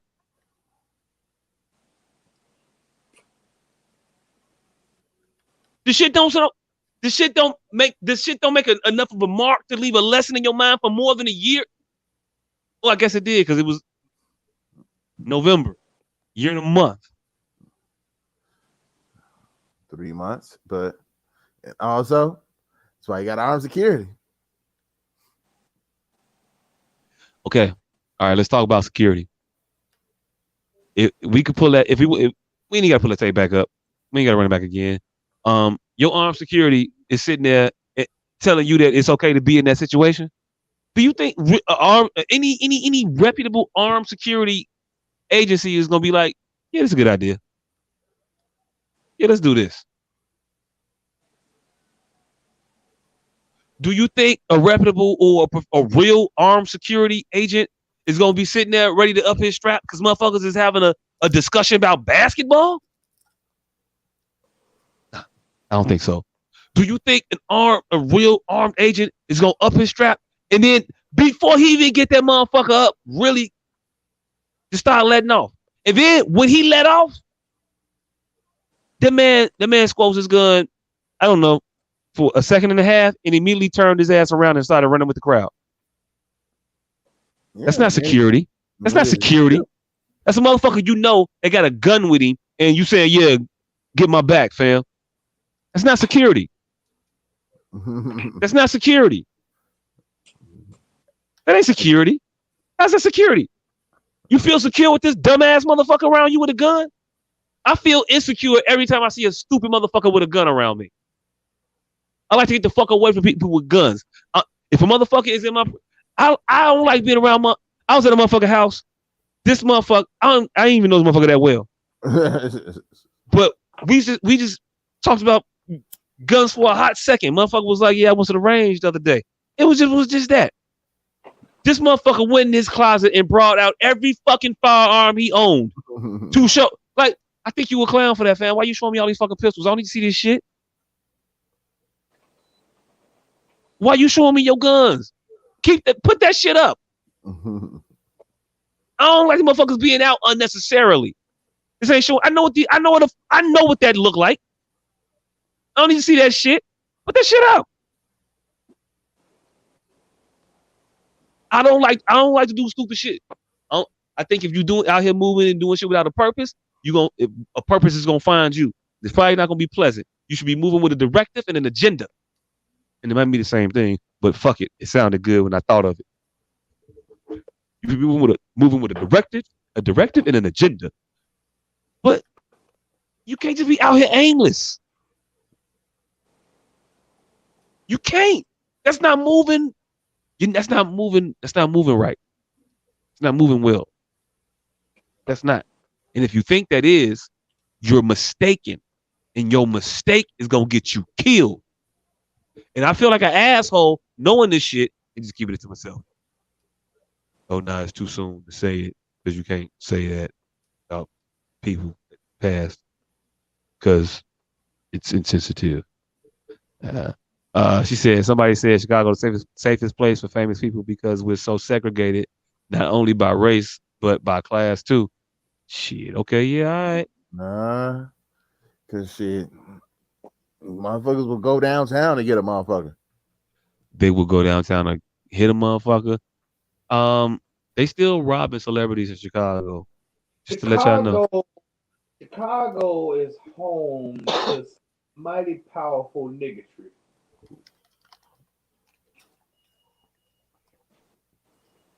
Hey, it is. It is. I would.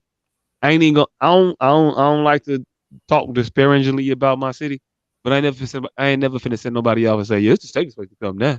Yeah, come to this. Don't. What Kamala say? Don't come. Do not come. Oh, but they said also people be on guard because of our rep. Yeah, I mean, you should be on guard everywhere. And hey, look, do you think they weren't on guard in Houston at that Dice game? They were. They were very on guard. All guard and good guard.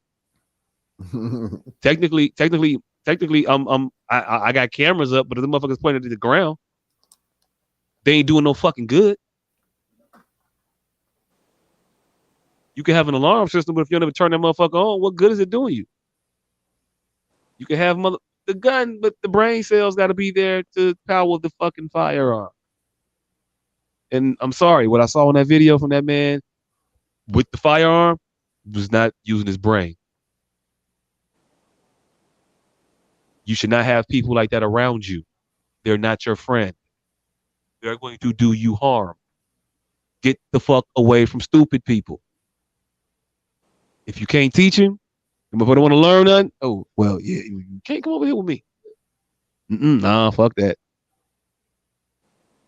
She said, and it looked like there wasn't many exits either. They weren't in a place. That was the exit. Shit.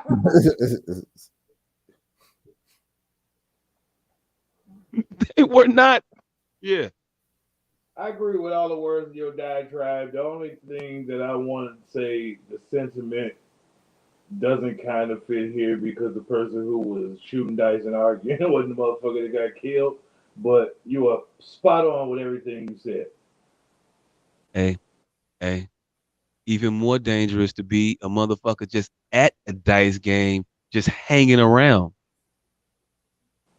Oftentimes, it's the motherfucker that's just hanging around that catch it.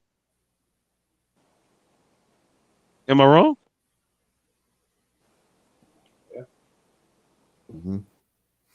Yeah, and he wasn't involved in the argument, the dice game, none of that shit. Caught it. Jamiroquai said it best. Virtual insanity. Mm-hmm. I did have another thing I want to talk about this though. Outside of them, the response videos to was the RIPs and all those videos. Saw a lot of them. I saw Gilly. Did y'all see Gilly's video? Nah. Oh, Gilly got on. Damn it, I didn't send that one to our producer. But if she could find it before I finish talking about it, maybe. But he got on. He was just ranting about. He was admonishing the people taping the death. Talking about they were clout chasers. They basically calling them scum, low human beings, fucked up people for taping this man's death, taping the man's last moments on earth and shit like that. You just want to get fame, you just want to get clout, you're just doing this for attention. What type of person would do that? Somebody gets shot and the first thing you want to do is pull out your phone and record.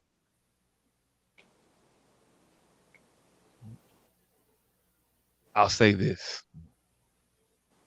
Most of these people was probably recording before the shots got fired. Second,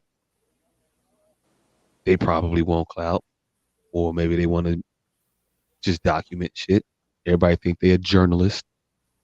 It ain't always about clout. Motherfuckers pull out their phones and go on their Facebook Live to just document shit, thinking that they being the fucking a Samaritan.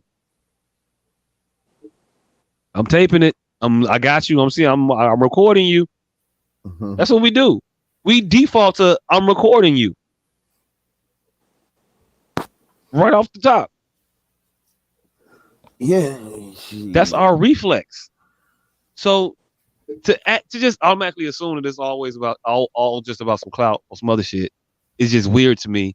And it seemed to me that he was more upset and angry at the person taping than the motherfuckers doing the shooting. See, that's where it could be a problem. You know damn well, gaslighting, trying to get more motherfuckers not to record other tentative situations. It's trying to get motherfuckers to second guess pulling out their phone in any given situation, not just this one. That shit just gaslighting. Mm-hmm. Yeah. Oh, is it up? Is this it? It's always like a slow reveal on these. This is Gilly. Something happened to a rapper or athlete or entertainer or anybody of color, the first thing you do is pull your fucking phones out and start recording and post that on the internet, man. You clowns for that, man. Y'all clowns for that, man. The last image a motherfucker want to see is they peoples laying on the ground bleeding the fuck out, man. Be having mamas, kids, grandmamas, uncles, aunties. That's some dumb shit, man. But the first thing y'all do is pull your phone out. Ooh, look at such and such. Man, that's cool, man. For real, man.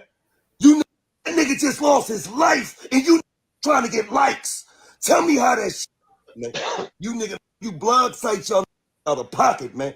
Y'all be trying to get clickbait. You suckers, man.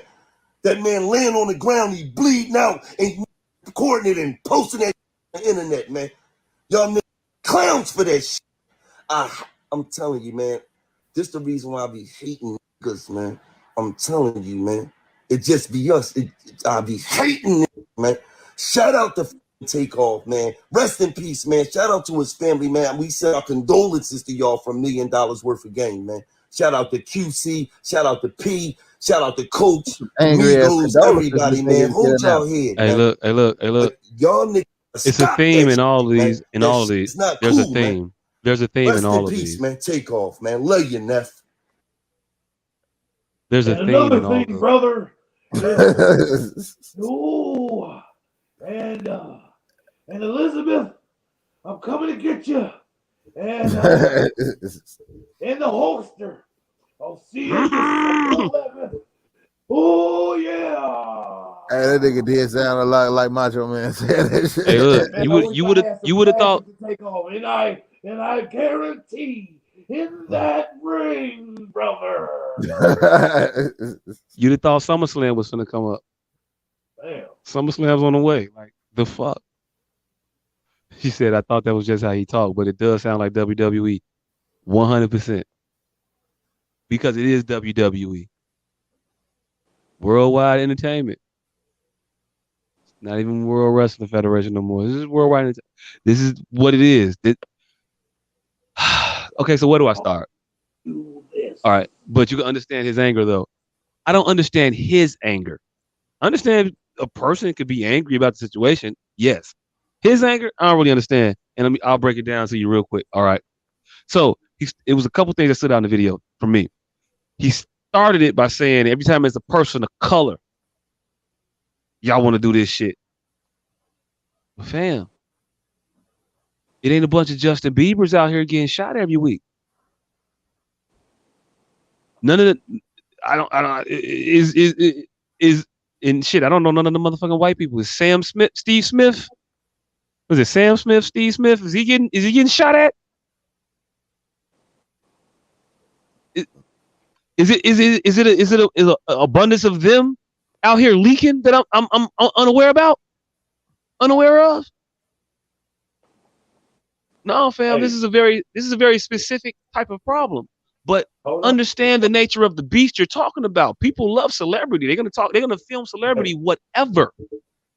While you exaggerate to make a point, you're making an actually good point because Bad Bunny fucks the Steve Smiths and the Justin Bieber's. Bad Bunny, Machine Gun Kelly, fucking Mac Miller, rest in peace. You never heard of any of them motherfuckers being shot, checking in. None of the things that African American rapper have to go through day in and day out. The last white rapper that got pressed for real was Vanilla Ice. By Suge Knight, who was pressing everybody, so that don't even count. Right. I mean, shit. Yeah. Suge Knight pressed you. It was just like Tuesday. I don't know why I keep saying Tuesday, but it was just like Tuesday. I guess it was because it was yesterday. But yeah, it's like fuck. It's a regular ass day if Suge Knight do it. But it seems to be just one demographic of artists that has this outcome. One. Shit. What else did he say? Oh, the other part that of all of these, all of them. It's like bereavement brought to you by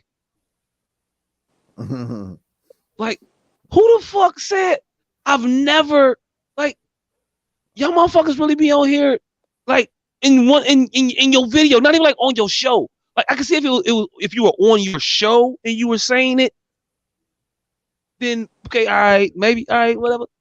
But you just on your one off, and then from the from the million dollar worth of game podcast and uncredited ENT out to you, QC and everybody else out there. You shout out a nigga record label in the condolences, fam. Like it's the condolences reads off like a Grammys thank you note. And is it supposed to? Is it? I said the same shit. Paul Walker died, and 50 Cent hashtag this shit like Kim DeRoy. Did you just plug this nigga's rest in peace? Wow, that's crazy. That's crazy. Well, motherfuckers is doing it. Nah, on that nigga's rest in peace Instagram post. Hey, there's a theme going. Producer, can you please pull up that Busta clip real quick for me? So Busta had thoughts and prayers to extend also about the situation, but his thoughts and prayers were extended in another kind of way. It was a little promotional, a little self-serving there. Yeah, it was a little. The thoughts and prayers was a little promotional. It was a little promotional. Me and Mary J. Blige got a song called "Offset just got killed 20 minutes ago." Man, hey, look, and it just beat the shit. Motherfucker, is coming up. But the motherfucker literally said it's just some crazy shit. Personally, I thought it was crazy.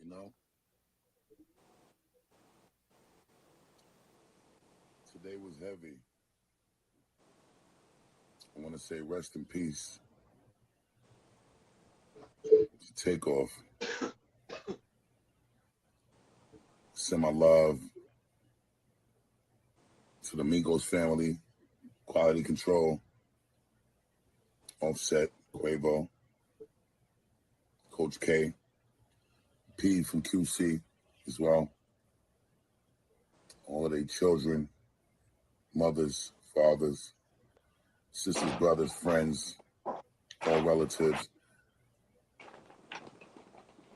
Send love and light.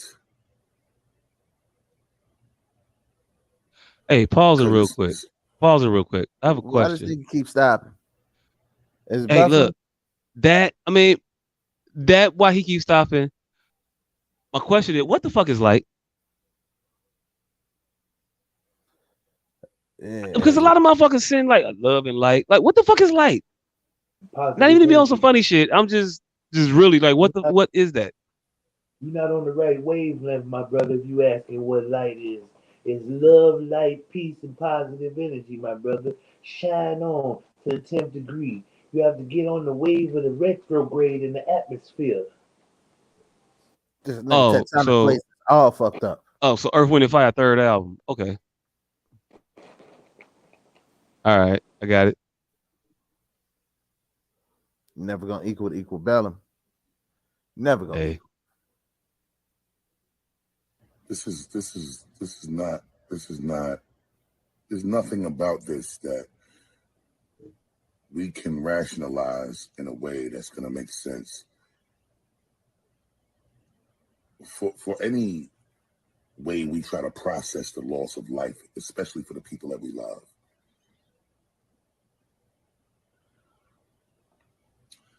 I did a record on Extinction Level Event 2 called You Will Never Find Another Me. And October 30th was the 2-year anniversary of the Extinction Level Event. Shout out to Empire, Ghazi, the whole team, Nima, Peter, Pause it real quick. You heard the street team. you heard how you heard the way he shouted out the street team, right?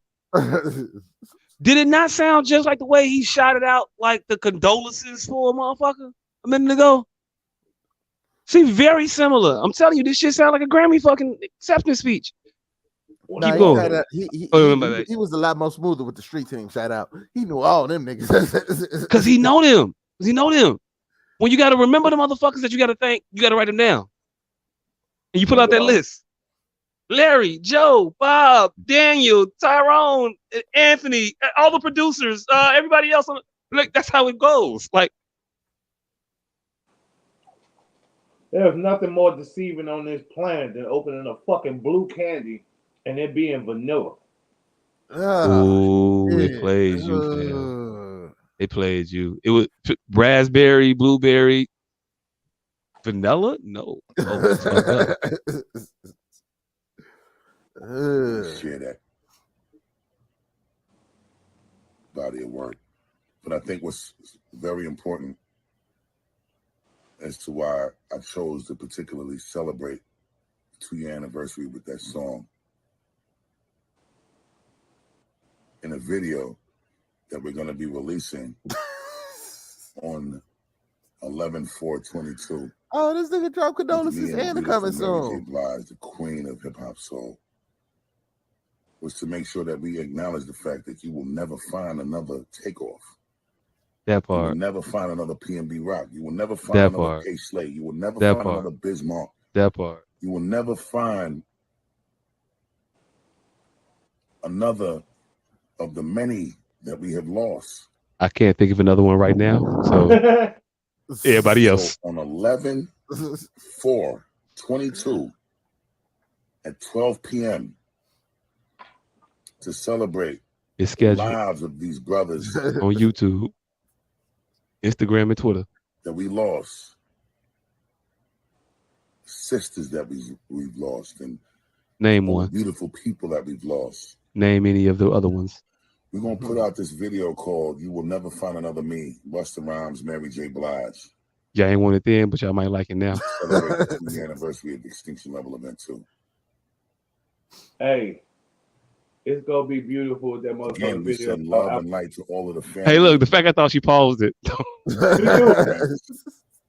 Loved ones that has lost such incredibly beautiful people. Sons, mothers, fathers, brothers, sisters.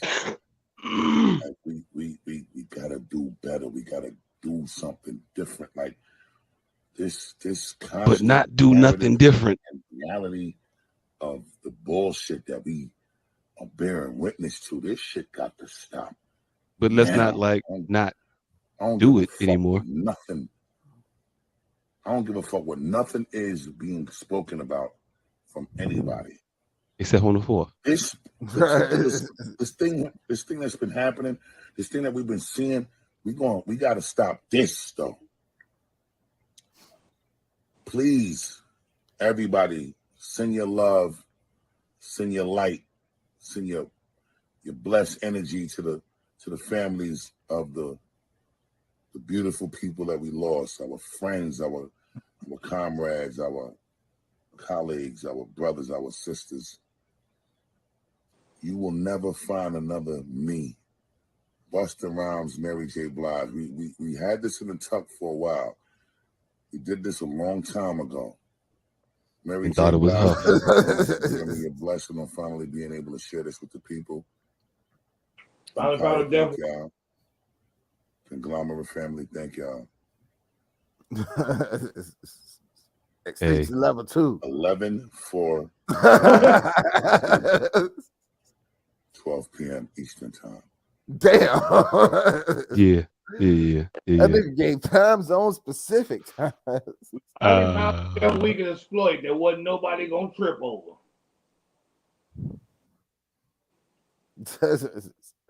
Hey, speaking of, when does rest in peace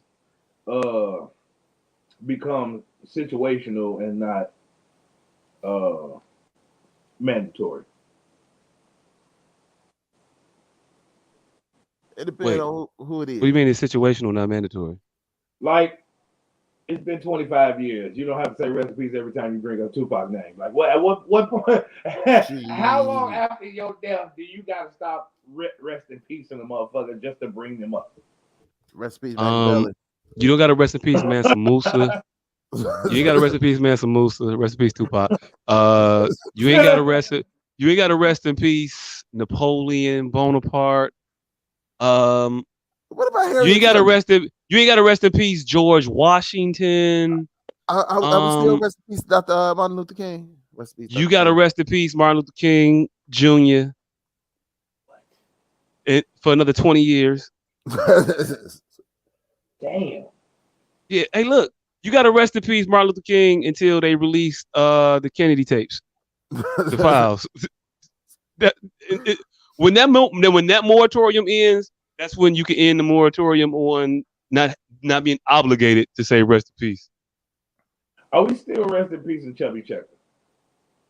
Oh, hey, look, I like what she said. We late grade them. You said, but nah, that's just when you introduce it though. When you just bring up a conversation, you just kind of just Chubby Checker. He was a music legend. Rest in peace, Chubby Checker. But yeah, just slide it in. Yeah. Hey, look. Hey, look. I'm thinking about it now. Do we slide in backhanded compliments after rest in pieces? Like, is it always a rest in peace after some shit we say about a motherfucker? Like, Chubby Checker, he was out there, but that motherfucker he was cheating on his wife. Rest in peace, Chubby Checker. Yeah. We use rest in peace as a counterbalance to some bullshit. Yeah, it's something like I ain't an asshole. Me rest in peace, but fuck that nigga. Like, we do that. We definitely do that. Use rest in peace like I don't mean to sound racist. Right. Oh shit. Yeah. Hey, play that next video real quick. I got a theme going. I want to wrap it up real quick. Play that next one, ma'am, from our local badass himself. Yeah, there we go.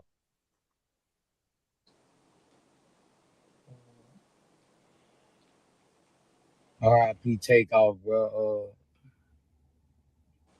Shaking my head, man. Humble nigga. Badass music syndicate won't show QC, all the family. When last time you heard that name Send mentioned? some prayers and love for y'all niggas. Album out. All Takeoff family, Quavo, Offset, all y'all. Badass music syndicate won't, send their prayers music out.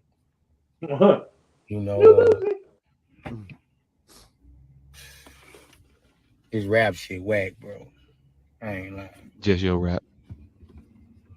We talk just your rap, bro. We used to be heroes, You was never a hero. Rap shit whack as fuck. You had a whole murder case with a 16-year-old. Everybody want us out of here, bro. No. R.I.P. Just want you to stop making videos. Yeah. I didn't even know Badass Music Syndicate Group was a thing. Did you? Motherfuckers need to start putting the mnemonic vocal tag over RP. Mnemonic. RP.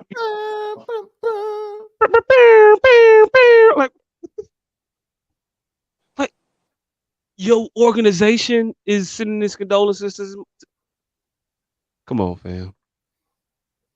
Come on, man. Come on, man. You can do better, man. You can do better than that. The crazy shit is what do they expect to accomplish with that? They expect these people more than family because they know how Instagram works. Motherfuckers got to be on that day, that time, within a couple days or whatever. Do they expect their money? Hey, let's go see what Boosie got to say about this shit. Or do they expect it to get shared and shared and shared till it get to the family? Like what? Like how, what is their goal with the Instagram condoling of people they more than likely could contact? Send a card. Send a card. Shoot a text. Shoot a text. Shoot a text. He could have shot it. He could have sent a text to that man, uncle and brother, whom I'm pretty sure he has the contact information to. And that could have been sufficient because you are not their actual like real life friend. Even so, that makes it worse. If your motherfucking ass condole me on Instagram and my family on fucking Instagram, and not just you, man, Miller 8180. What is this? You know, send our condolences out. Send a condolence to Humble Magazine and all this. And I want entertainment. I want entertainment. I want entertainment family, you know. Like nigga, if you don't call my mama. if you don't go to my mama crib and knock on the door and be like, you know, I heard, I'm sorry to hear about, you know. If you don't do it, then definitely don't do that shit. She's like, where you going? Hey, I got to start my hunting early. I'm sorry. I got to start my hunting early. You just got here. The nigga just RIP my magazine. This nigga just shouted me out on Shade Room. I looked down, my mama sitting there crying. She ain't fuck shout out. She would feel good if she see it. Motherfucking straight across her timeline. Yeah, I'm gonna go hard the shit out this nigga. He didn't even post it to her fucking page. Didn't tag him up. None. But what was that thing that Gilly was saying about motherfuckers doing shit for clicks and clout and likes? Oh, but that's different. That's different, though. I mean, specifically showing the blood and guts in the scene. I didn't mean post accident trauma review board. I'm okay with accident trauma review board condoling. Blanket public condoling. Post-traumatic event trauma review board blanket condoling. Blanket public condoling. So we noticed the theme in all of those. It was a plug, it was a platitude, and it was an absence of a plan. It was everybody, we need to do something. Man, it's messed up out here. I don't know what to do. I am at my wit's end. I am so confused. I don't know which way to go. There's another video I want to show you all. I think you just accidentally created our next t-shirt. Rapper condoling. A thug, a hug, and a plug.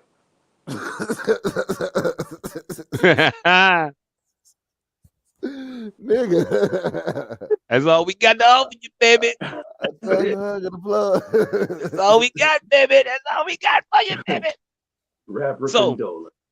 So motherfuckers are confused. People don't know which way to go. They don't know what's happening. They act like this shit is out the sky and don't know what to do. I saw one more video talking about the death of Takeoff. And if our producer could bring that one up for me now, please, ma'am. Be great. I feel like this one's gonna be a plot twist. There's a little bit of a difference in this particular one. There's a little bit of a difference, but just this motherfucker look like they own like 45% of a sex change. I don't know which direction they're going and which direction they're coming from. Hey, look, I do not know this person's journey or where they are at on it. I am with you. But that is not why I'm here. That is not why I'm here. Also, not gonna talk about how he slicked all that hair back and ate a piece of it out of place. Like not a strand stick up. This nigga got one of them Inglewood ponytails. Shit. Hey, it's definitely business in the front, party in the back. Nah, you know what I mean. Nigga, this one of them hood rat ponytails from Inglewood 93. Shit. Hey. That nigga head hard as shit. Pause. Pause. There's a half a jar of gel in that shit. This nigga might have seen the bottom of a Dax can. Hey, it ain't none of that black residue on the side. So he might have something. He might know a thing or two. Is all I'm saying. No black gel on the side. But it's slick back to the motherfucker. Be telling you something. But anyway, he might have something to say. Might be a little interesting to hear this person's perspective. Let's go ahead and start it off. Of seeing that a rapper from Migos died, I just wanted to go ahead and make a video about something I have a unique experience in. So I directed a bunch of rappers, people like Gucci Mane, Snoop Dogg, Lil Yachty, the list goes on and on and on, okay? I learned a lot of things, and I have left the industry largely over my political beliefs, but there is something I want to impart to people to hopefully, make some sort of change happen. So I have a challenge to rappers. Oh, definitely. Still follow me. I know a bunch of the celebrity blogs still follow me from trying to get you missing an important part. The truth is this: a bunch of young black male rappers keep dying. You know who's not dying? Record executives. The record executives that push for them to continue to make songs and create a culture that is obsessed with death, drugs, and sex. Period.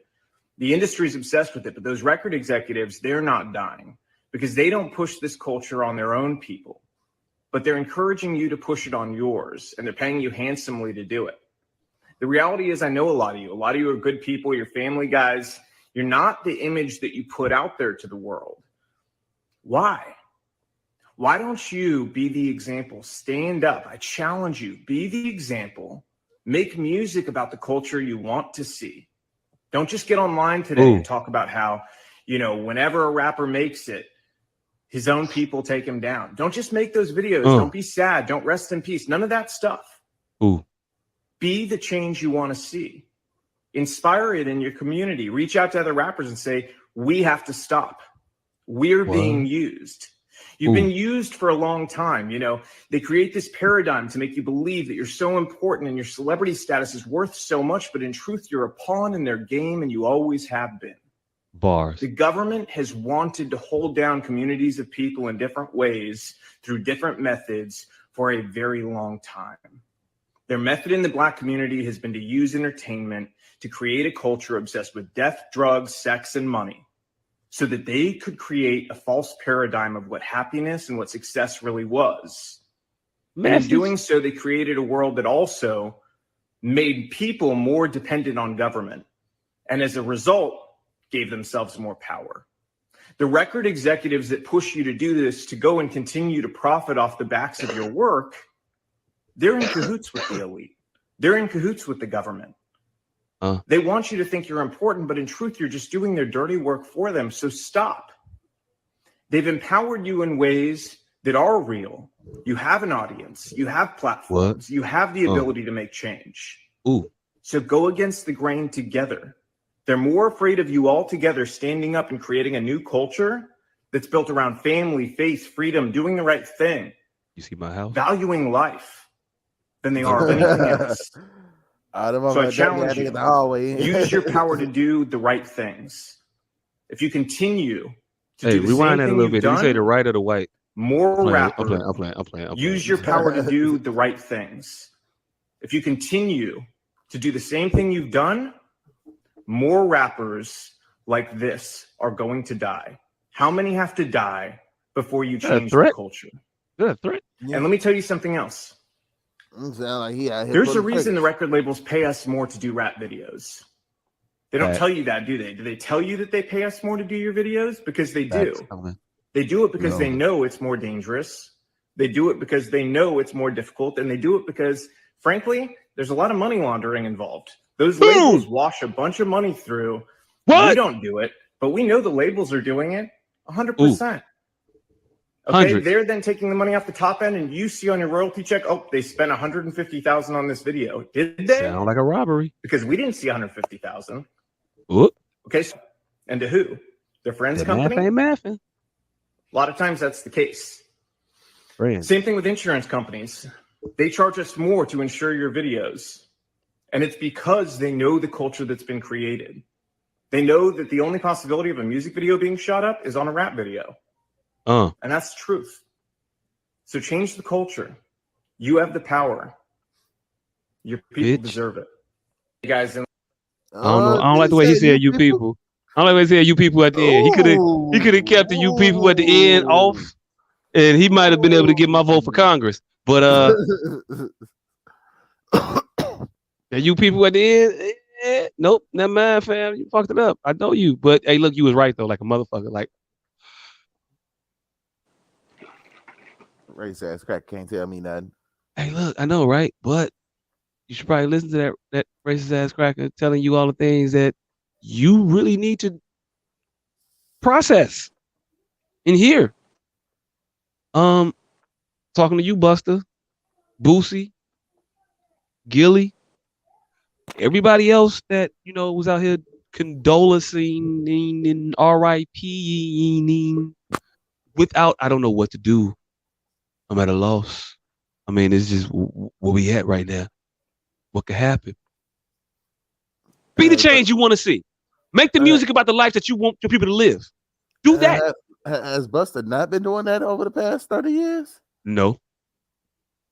Has he? Mister, give me some more. Put your hands where my eyes can see.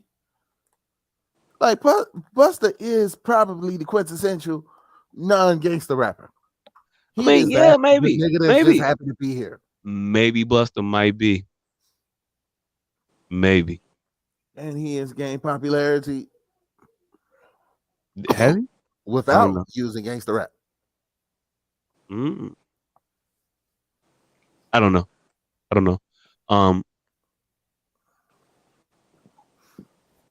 So you don't get the message. You don't think that it reverberates, or hey, Buster, if you know that you don't make that type of music anymore, maybe you should encourage some other motherfuckers not to do it either. Maybe, Buster, if you come from this world and you know the ills and the pitfalls of it, maybe you should warn those that are coming behind you about those pitfalls and traps. He has. And you will find out on November 4th at 11 a.m. East when his new song with Mary J. Blige drops. Hey, look, I just wish he'd have told me when he was talking to me. Because November 4th, I don't know what might happen November 4th. I might not be able to like tune in at the exact premiere time. Well, it's the 2-year anniversary of Extinction Level Event 2. So you should go and listen to it and get warmed up for it. I should probably listen to Extinction Level 2 for the 3rd time. Yeah, I didn't listen to it, but I only listened to it once. He got 2, and then agree with your message. Just the people you're talking to, wrong motherfuckers. How? It's the wrong motherfuckers. No, I'm talking to Buster. I'm talking to motherfuckers who know what to do but don't tell people what to do. That's the thing. You have the information, you know this, you live that life, but you sit here and you get on the fucking video and you act like, I don't know, I'm at a loss. How long we gonna be at a fucking loss? How long we gonna not be able to find the right words? Nigga, stop. Those are the right words. Stop. What the fuck is wrong with you? Excuse me. Cut it out. I don't know. It might my words might be a little skewed towards a younger crowd. Yeah, because I'm still of the mind state that why is it that we the only ones that should not be paid off of violence? Hey, look, because the violence so disproportionately fucks us over that we should not want to cling to it as results are proven for us. Actors get to act out violence, and ain't nobody say it. Nobody disparages them. Yeah, and hey, look, ain't nobody said that Boys in the Hood can't be made. Ain't nobody said that Juice can't be made. We just saying that, hey, maybe a motherfucker shouldn't be hearing it. Kill, murder, death, homicide on the radio 100 times a fucking day. Maybe you all can push a motherfucking different type of genre of music, or different type of theme of music, rather. Not genre, keep the same genre, but a different theme in this motherfucker. Why every time I hear some shit, I gotta be fucking or shooting?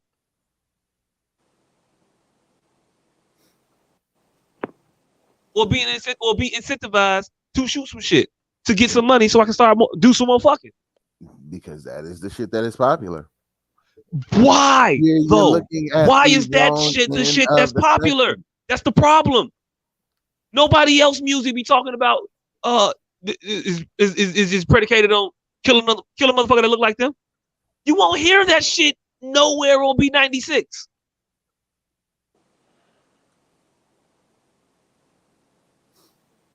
Am I wrong? Nah. But we act as though this shit don't have an effect. When I walk into these classrooms and I hear these kids listening to this shit and I see their mentality and I see what they walk around doing as they quoting the fucking lyrics from the fucking songs. You can't tell me this shit don't have an effect on the mentality of motherfuckers. You can't if tell all me that you you're not eat is Twinkies, ain't nothing wrong with Twinkies. All right, a Twinkie is a fine delicacy. Eat that motherfucker. But you shouldn't eat them all day, every fucking day. You will be shit for it. We gotta stop acting like, man, Joe, why are we fighting for Twinkies? We need to be fighting for these motherfuckers. We need to be fighting for celery and lettuce and shit. And I probably named the two motherfucking things that have the least amount of nutritional value at all. But you know what the fuck I mean. We're not fighting. We're not raging to get the good shit. We raging to hold on to Flaming Hot Cheetos. But you're not good. But you're also gonna hear these same fucking lyrics in the suburbs. Same fucking songs. You say what? I don't know what he said. Me neither. But you hear these same fucking songs in the suburbs. Yeah. Little white kids singing this shit. Performed by who? Performed by black people, sung by little white kids. Performed by black people. They separate themselves from that though, because it's not directed towards them. That's because they don't experience the shit that goes on in them. Like if you were around that, if the but it's not even talking about them. It's not their culture. So that's why that guy was saying, how about you rap about stuff the change you want to see? So if you grow up in an environment and then you want to see better, why not rap about that change as opposed to what you're rapping about what you've been through? You're not even going through that no more. Why are you still rapping about it? Because you've experienced that your entire life. That is all you know. That's though. But that's the thing. That's why after a while, that's why after their first album, they had to bring in other people to help write them because they're so out of it. That's not even their world anymore. They can't relate anymore.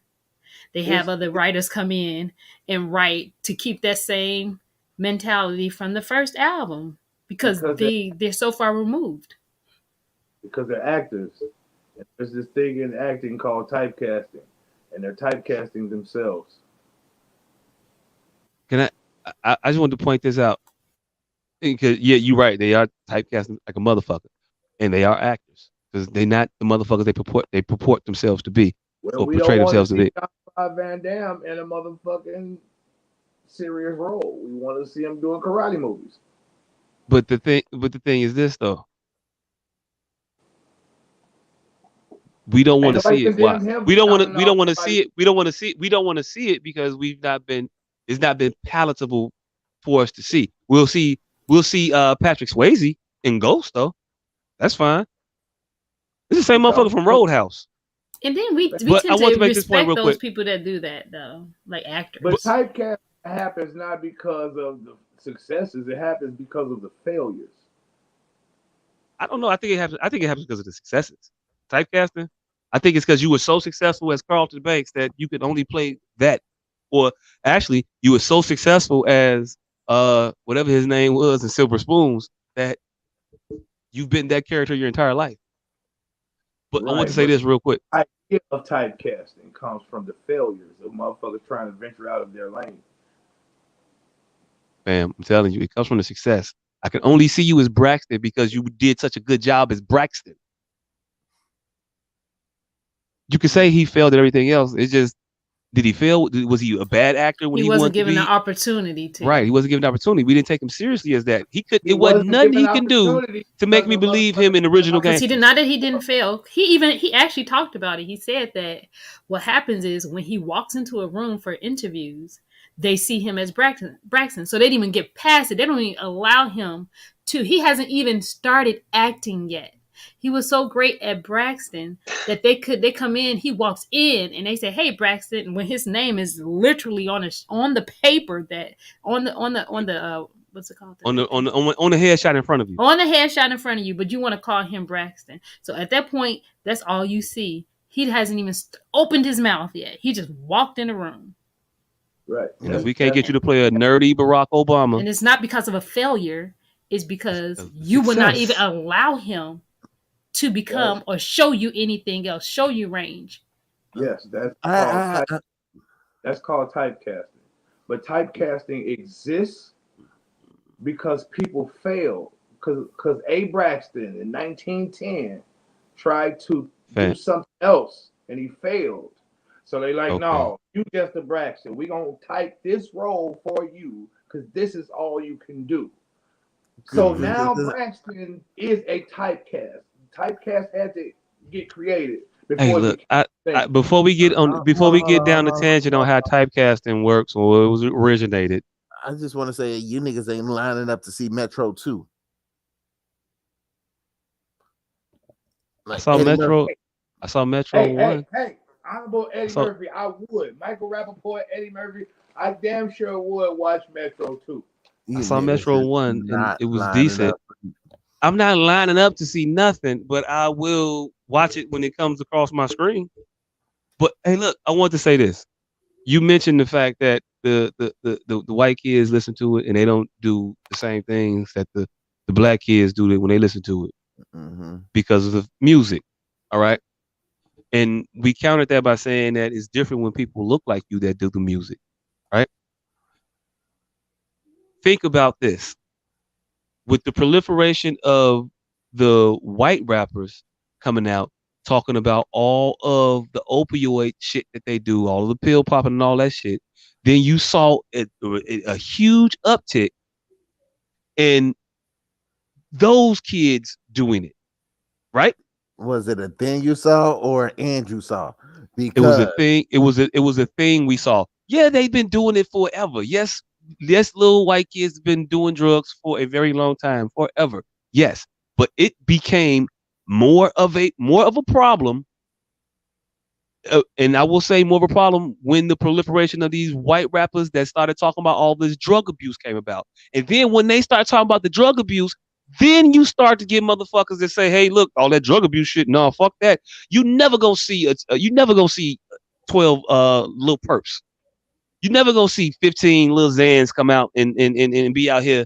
I don't know if Lil Perp was a white boy or black. But Zan's white boy. You never gonna see 15 of them. You see one, maybe two. That's the most they'll let pop out there, and then they'll get rid of the motherfuckers quick as hell. And so when they kids get out there, they address their problem quick, fast, in a fucking hurry, and immediately with what the fuck need to be done with it. So let me pose this to you. What if something was already a problem, already exploding, and then in the middle of that explosion, I catch wind of it, I make a song about it, and then it continues to explode? Is there any room for that? There's room for that. It's hard to prove that. There's room for it. It's hard to prove, though. Hard to prove any of this shit.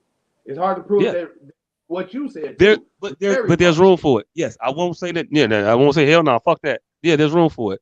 Everything I say, yeah, I'm not 100% correct on it. I'm not absolute in it. I am saying that. Hey, look, I think this is what happened. Could I be wrong? Yeah, but I'm thinking that this is what happened. Now, what I'm saying is it sound unreasonable? I don't think so. If you present another reasonable argument, I'll say that that's reasonable. And what you just said is reasonable.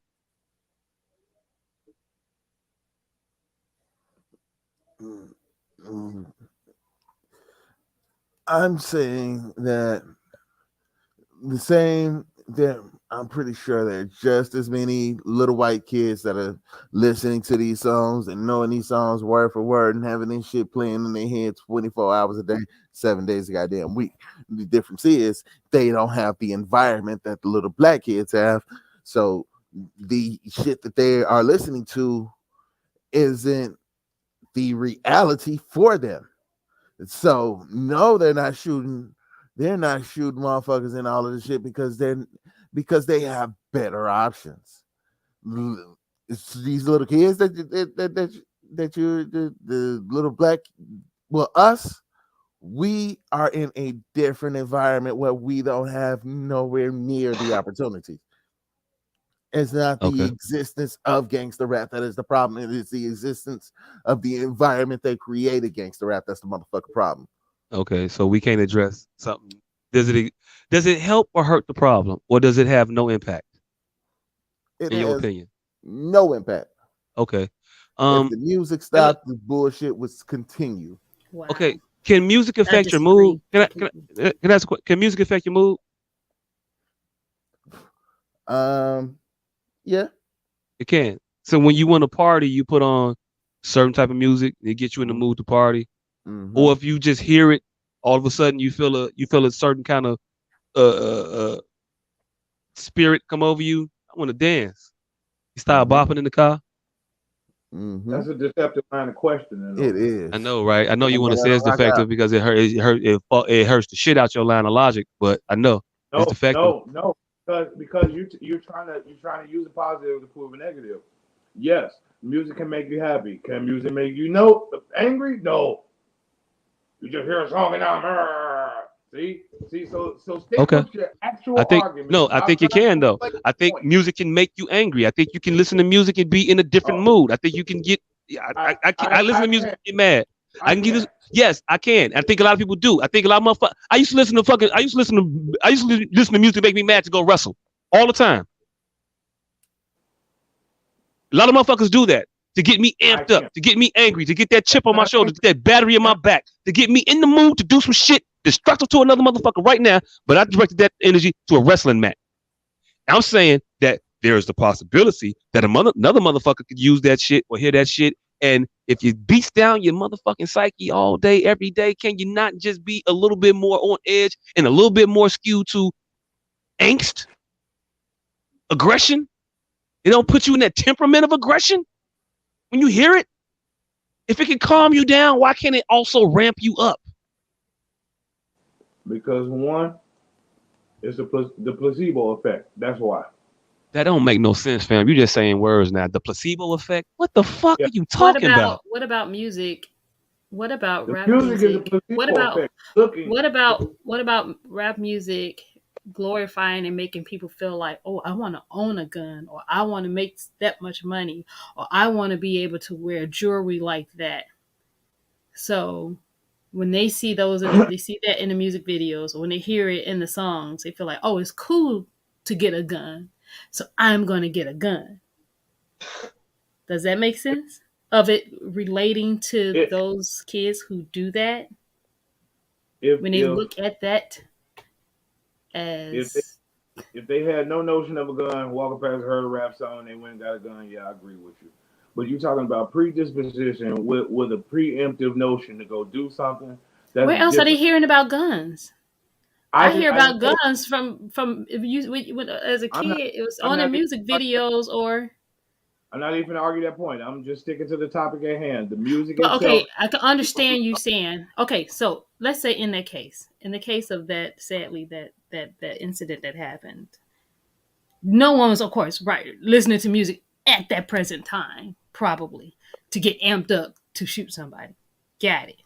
However, beforehand, that person may have thought, oh, it's cool to get a gun, oh, it's cool to shoot like this or to do this or whatever, from what they've heard or what they've seen.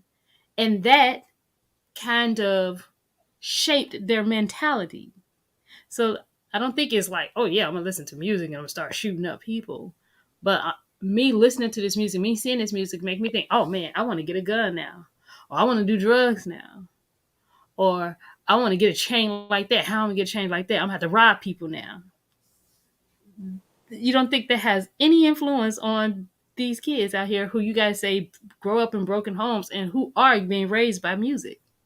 They're not being raised by their parents. They're hearing how to be, how to act, and how to navigate through the music that they hear. These are people that they're listening to. I'm pretty sure. You disagree? You disagree? I do. Oh, wow. Wholeheartedly with what you just said, but again, I don't disagree with what you said, but again, that's two sides of the same coin. The motherfuckers, two different things that end up with the same objective, if you want to steer it that way. But all the things that you named again are somebody predisposed. So that's not the music. I don't agree with that. And so you don't think so that if it's out there saying that it's not cool to be in the gang, if there's music out there that's all about love and all about happiness, all about going to school or trying to achieve this and achieve that, if there's music that's gonna give, I think, kids inspiration to like, man, I'm sorry. And the ones who want to go to school gonna look for that, and the ones who want to shoot up people gonna look for the other shit. So it's not going to. So music and culture does not change the narrative for the culture in a sense. Like for athletes, they move hand in hand. They fluid. They move with each other. So someone navigates it. Someone directs it. That's what Kanye thinks is the juice. Because it clearly ain't us. Well, you said first that it is us because that's already what they see. So it's not the music that's doing it. Yes, the environment. According to what you just said, y'all said it's the environment, not the music, not what they see from like the celebrities and the culture that they bring, that they put out there. It's already what's in your environment, right? Yeah, I believe so. So music don't have no influence on that at all. I think music may have some influence, but it's already there before the music influences anything. Before the music before you hear about the all the shooting shit outside. Like I grew up around gangs. There was gangs all over the first gun that I knew about wasn't in a gangster rap song. It was a nigga down the street. And so all of this shit is there before the music comes into play for me. So does the music help at all? So when you see somebody down the street with a gun, you're like, man, that's bogus, whatever, or however you think about it, and then you see it on TV or you hear about it, and people are saying how music is saying how it's cool. It kind of give it like a, what is it? I don't want to say the thumbs up. I can't think of the right word, but it solidifies it in a sense. It creates a salvatory response. Like, oh yeah, that is cool. When you hear gun, it creates a salvatory. It makes you want it. I just hear about it all the time. Draco's got did Draco's get popular all of a sudden out of what? Because of what? You think they were more popular because of the music or before the music? I think they was out here before the music. That's how they got out here. The music. Out here before the music, yes. Popular before the music, I'd say no. Did gun buyers buy a particular brand of gun because of advertisement? Yes. Advertisement. Okay, thank you. Thank you. Advertisement works on predisposed people. So you saying that people already have that idea that's what road they're gonna go down, regardless. Yep. Oh, I And think it, you go. I'm waiting. go ahead. Oh, I think I get it. You think that I'm saying, or we're saying that the music is the cause. I don't think that Nope. the music is the cause. That's what it sounds like you're saying. I think the music is a contributing factor. I don't think that the music is helping. I don't think that the music is a net positive. So I'm not necessarily for the eradication of it. I'm just for the uplifting of other topics. There's got to be some other shit to rap about. Yeah, plenty of other things to rap about. I know there is, and that's the rap that I listen to at this point. I don't listen to none of this new shit. I don't know none. I don't need to hear another Benny the Butcher song. I don't need to hear nothing else by Conway. Nothing Griselda puts out interests me anymore. I've heard it. I ain't never heard a song by none of them niggas. Huh? I ain't never heard a song by none of them niggas. Oh, them motherfuckers. I fucks with Griselda.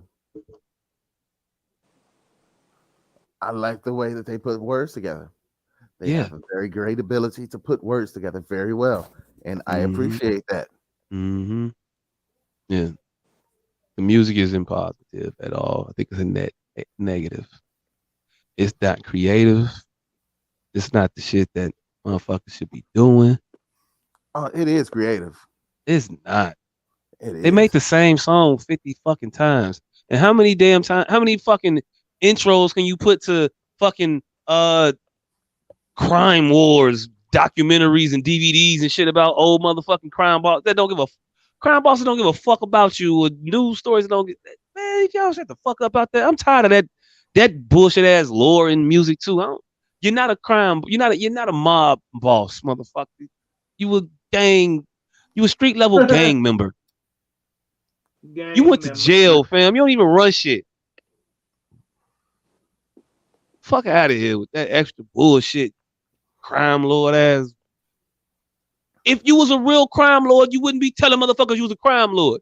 You'd be spending the money you made off of being a crime lord that you were able to keep. And you go somewhere and sit the fuck down and disappear. Crime lords don't try to get famous. I don't think. You tell me, am I wrong in that assessment? Some do. John Gotti. Huh? Gotti, Meech. Big Meech. Capone. They all do. I don't know if John Gotti tried to get famous. Big Meech, yes. Capone, what? Yeah. And then in all of that, in all of the lore of motherfucking gangsters, you named 3 motherfuckers. Because it wasn't necessary to name all of them. Because it ain't a lot of motherfuckers that do it. Somebody trying to be famous. No real gangsters. Yes, you can point out some outliers, and you know that those are outliers you point out. You know damn well you not finna sit here as the motherfucker who will not tell people they name that gangsters don't like their anonymity. Bam. I'm the outlier. No, you're not. No, you're not. Them motherfuckers, you know, are the outlier. Why you think it's so few criminals out this motherfucker that really know how to do criminal shit for real? I hate the fact that you think you know everything. You know them motherfuckers because all criminals that you know want to be famous. That's the only reason you know them. You're not Art Deco, motherfucker. You're not some in the know ass nigga. You know. No, I know a lot of criminals that are not known criminals. What the fuck you talking about? All the mobsters you know, that every one of them that you know because they were trying to be famous. From Lucky Luciano to all of them. All of them. How was they trying to be famous? Never mind. Let me ask you the question. I'm finna go Or they got caught and wrote about. I mean, infamous is not trying to be famous because I'm infamous. That's the difference. That's not me trying to get the headline. That's the headline getting me and me trying not to get caught no more. But if motherfuckers know that I'm a pimp ass gangster and 50 years later, they write motherfucking books about me and shit and want to romanticize about my life. That's the thing. But you saying that these motherfuckers was seeking the spotlight, I don't think that. They were. That's why you know of them. No, I just know of the ones that do it. Well, you know there was way more motherfuckers doing dirt than the people that we know. You know that.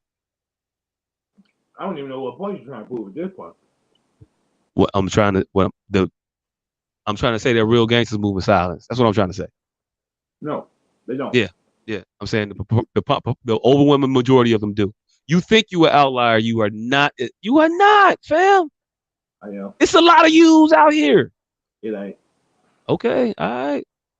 You just don't know. It's a lot of motherfuckers like you out here that don't like people knowing nothing about them. But you know, I'm out here, but you know that they out here, and you also know that they. No. I know that they not. I know that they not out here. I know that they're not out here. I know that they. Then you don't know. Really, either if you know, then you know, then they not quiet, or you don't, or they not out here. You see how that tree falling in the forest shit? Biting you in the ass and trying not bite me in the ass. I can know some motherfuckers because I know some motherfuckers. I can't tell you how I know motherfuckers on but whatever, right. Nigga. You know. You know.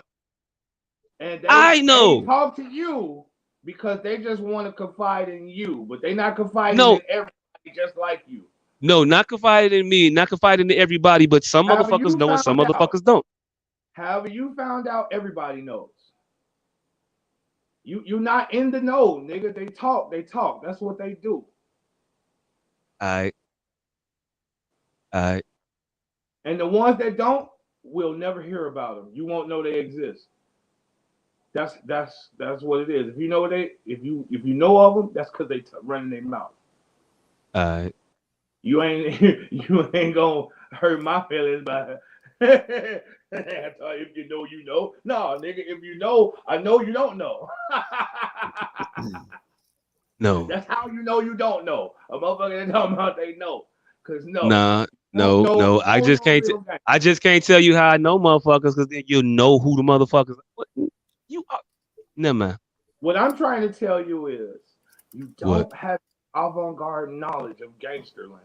If you know, there's a bunch of motherfuckers just like you that know. Okay. All right. Even if it's just your whole entire family. Okay. That means they're sloppy. And your whole family know. Or they loud and told your whole family. You're not going to walk out of this unscathed. Right? I know. Because if anybody knows, then you're not Batman. If anybody knows the identity of Batman, then he's not Batman. I get it. Yeah. Nor did I ever say that any of these motherfuckers were Batman. Just said they weren't trying to be famous. But you see what you try to do. You try to argue you try to argue until you make a motherfucker say something that they didn't say, but that don't work with me. So if they're trying to be famous in your family, that's the same difference. We talking about a context. No, all right, cool. No, fam. You know the fuck. You know what the fuck. All right. That's what now motherfuckers. Now we equating motherfuckers trying to be famous to motherfuckers telling some people that know them intimately that some shit about them. Cool. No, that's what it is. It's clout chasing because motherfuckers that know you intimately know you intimately. That's clout chasing, or that's trying to get famous. That's what you're trying to. That's what you're trying to equate, and that's cool. That's cool. You see the lengths you go to try to prove points that you know don't work, but you want me to be wrong so bad. Let me let you talk, so I can tell you how you wrong, and you won't try to talk over the explanation. I got you. I'm done. No, I didn't bring. I already told y'all I was holding this motherfucker today. I couldn't move it back. I told you I couldn't swing it back. It's gonna be a lot of. Right. So no, I didn't bring up your small family of crime lords, nigga. You did. I didn't say it was my family. I just said motherfuckers you knew intimately. Whatever you talking about, I didn't bring up that small tadpole. That's what I'm saying. You brought it up. So I'm not trying to conflate anything. You are.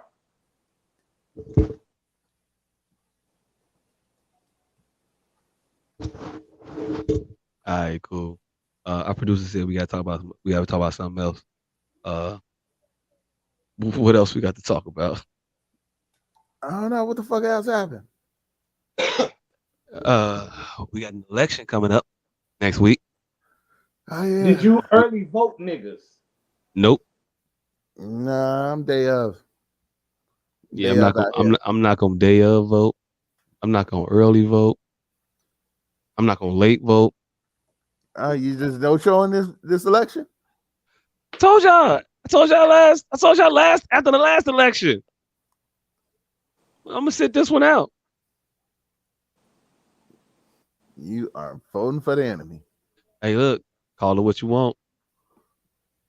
I'm trying to figure out who my enemy is. I need to step back so I can see the whole field. Sometimes you get too close. You in the tussle. You don't know who you fighting with. You think you fighting another motherfucker, and the other motherfucker that you think you fighting with is actually hitting you in the back of the head, and you thinking it's one of the ops. Tell you like this, bootleg could be a pass or a run, brother.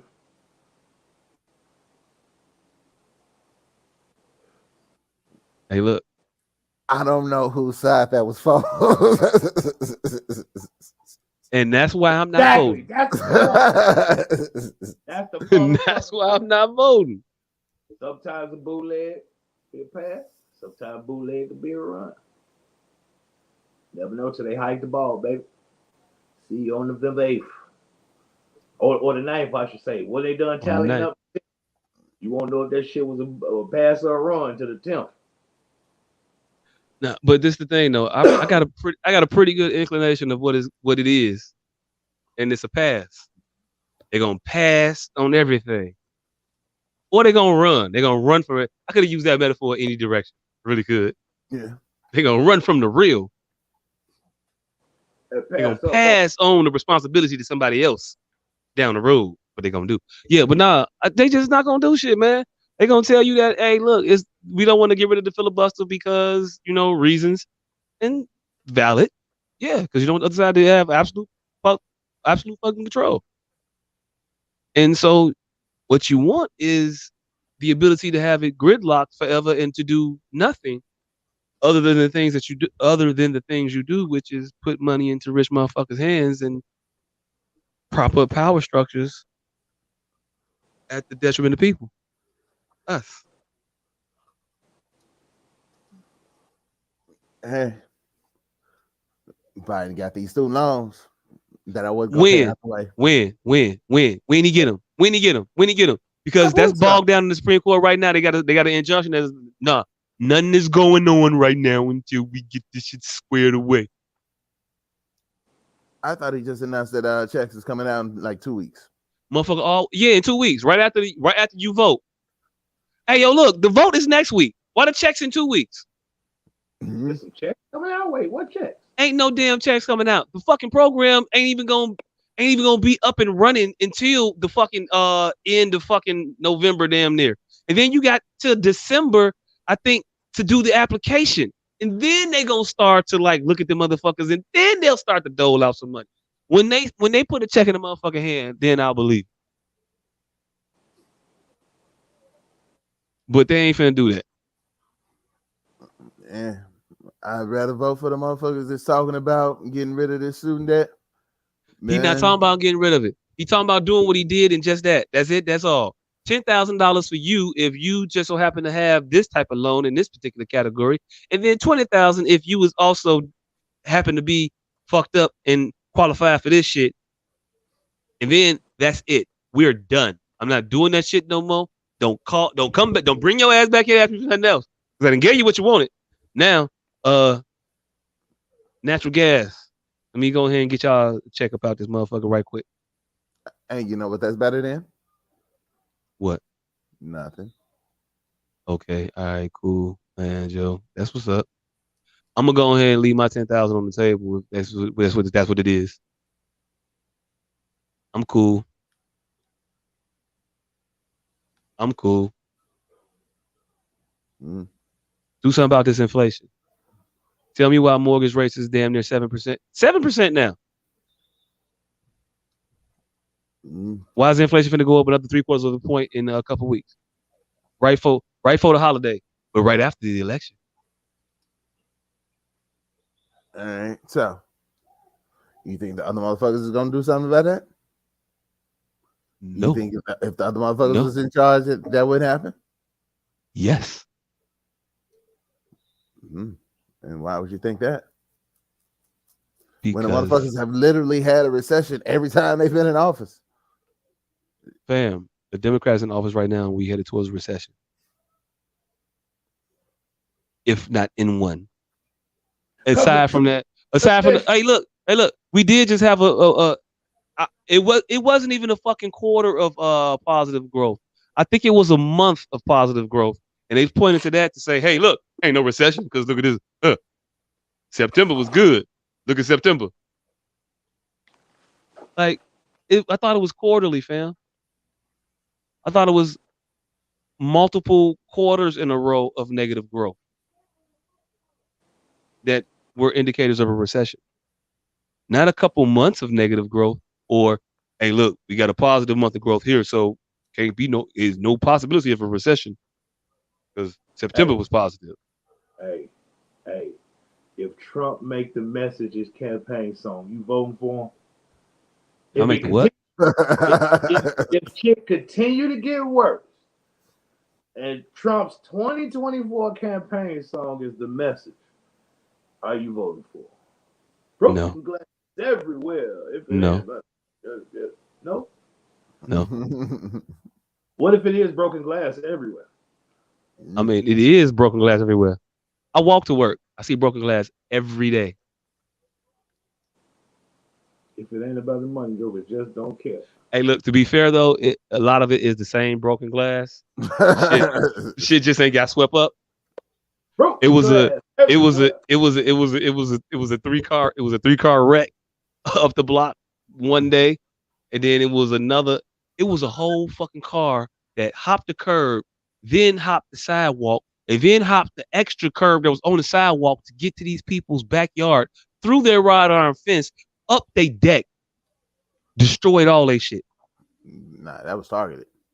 That motherfucker had to be flying. Like it is right down residential block. Shit crazy. But but I do see broken glass every day. But yeah, just because they don't sweep that shit up. But nah, fam, they not doing shit different.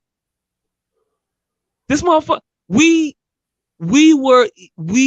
were about to lose our shit. Not about to, we were losing our shit because Trump called Kim Jong-il Rocket Man.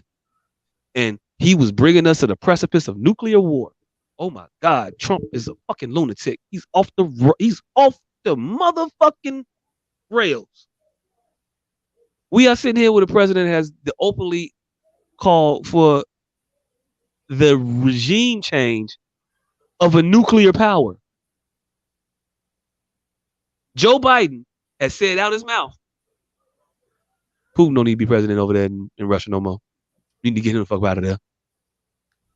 He said that, knowing full well that this motherfucker got unilateral decision-making power on nuclear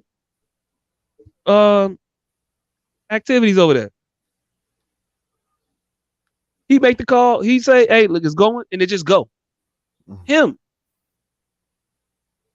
So you think that this motherfucker that you deem a lunatic, a crazed psychopath, sociopath, whatever, would be disposed peacefully? Or do you think that motherfucker on his way out, I gotta go, everybody's ass got to go? This the motherfucker you telling me is the horrible individual? This the motherfucker that's the horrible individual that's crazy that you could say, get his ass up out of office. But the other horrible, crazy motherfucker you couldn't call Rocket Man.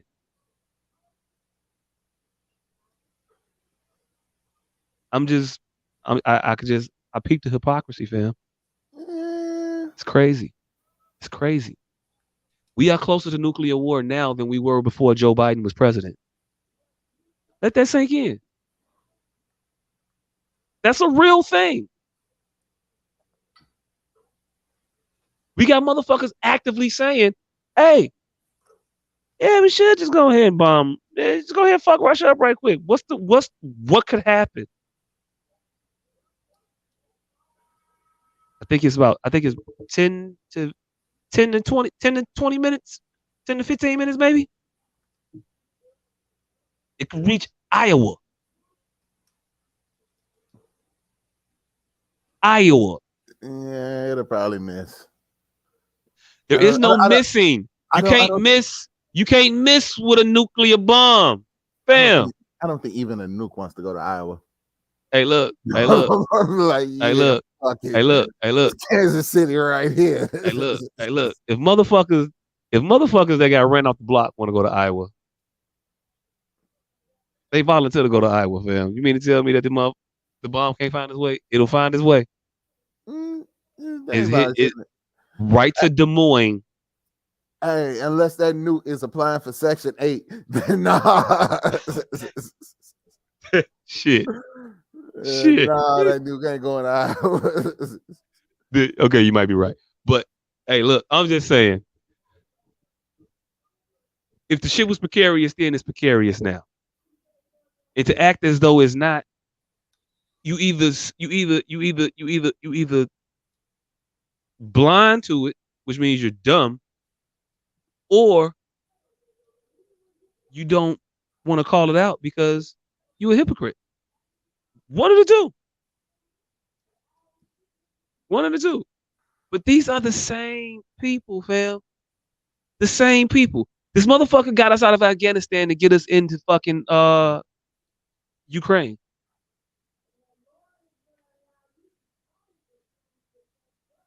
That's what happened.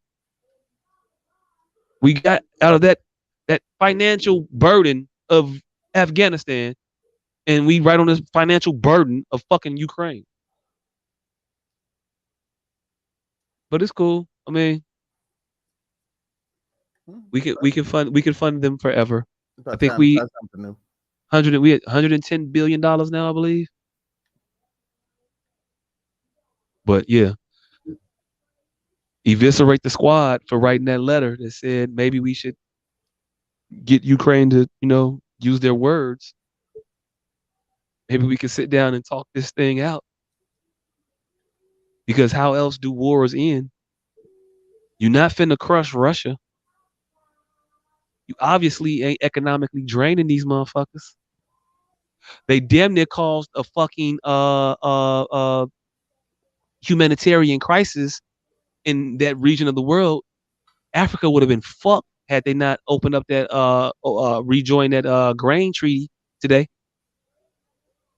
They opted out of that shit and scared the whole fucking world. Half that motherfucking region thought they weren't going to be able to eat no more. Who, Russia? No, not Russia, motherfucking Ukraine.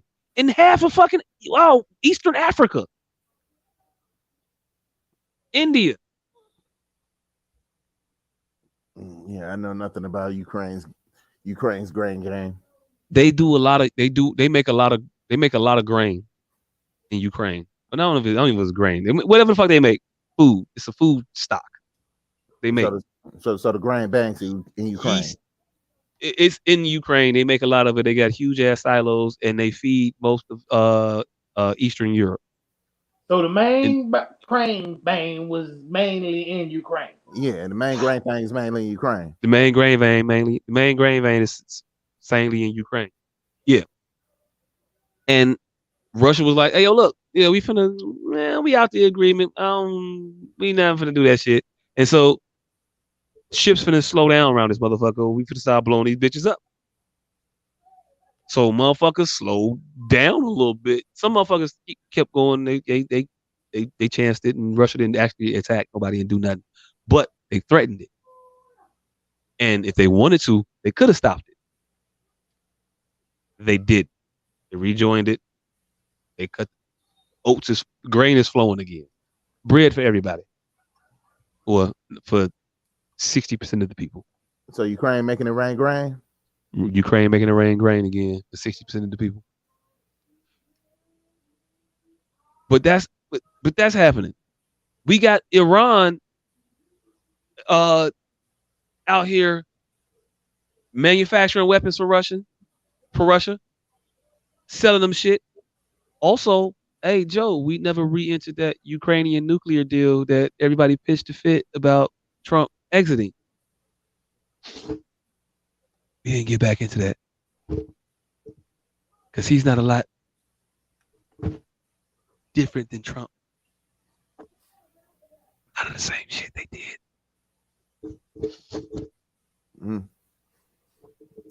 I'm just saying. Those are the things they doing. But hey, we out here. I do got another video that I would like to show. Political wise, our former president Barack Obama was out and about, stomping around, and it's been quite some time since I've seen him so passionate that it stuck out, and I was like, that's that Obama that I remember. He got that shit. He could really do some things out here in the world. You know, saying things wise. He can tell some people some stuff from a presidential perspective. I don't know why he doesn't more often, but he could. But if you didn't see his speech, this was his speech in Wisconsin. Well, part of it. It was 53 minutes. I'm not going to play the whole thing.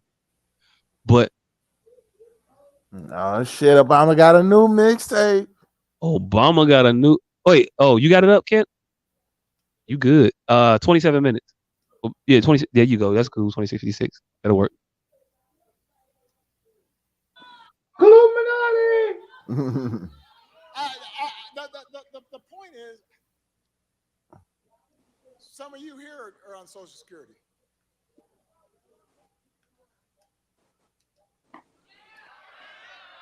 Some of your parents are on.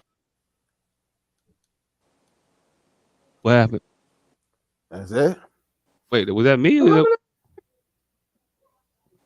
Some of y'all motherfuckers is old. Oh, that's that new Obama track. Some of y'all is old. Some of y'all. Off the mixtape. Once upon a time in Milwaukee. Oh, she said volume was too low. Could you hear it? We could hear it. I heard it. It wasn't the loudest, but I heard it. I could try to share real quick. I got it up. I'll try to reshare it to see if it sounds louder on mine. Hey, if Obama had a motherfucker, his speech was on tape, would it be a clue tape or a gangster grill? Oh, it's definitely a clue tape. It's definitely the lyrics is too deep for a gangster grills. It's definitely a clue tape. Let me see if y'all can hear mine. Ponzi scheme said that it's candy that the left is giving away. Can y'all hear it? Mm-hmm. All right. The point is,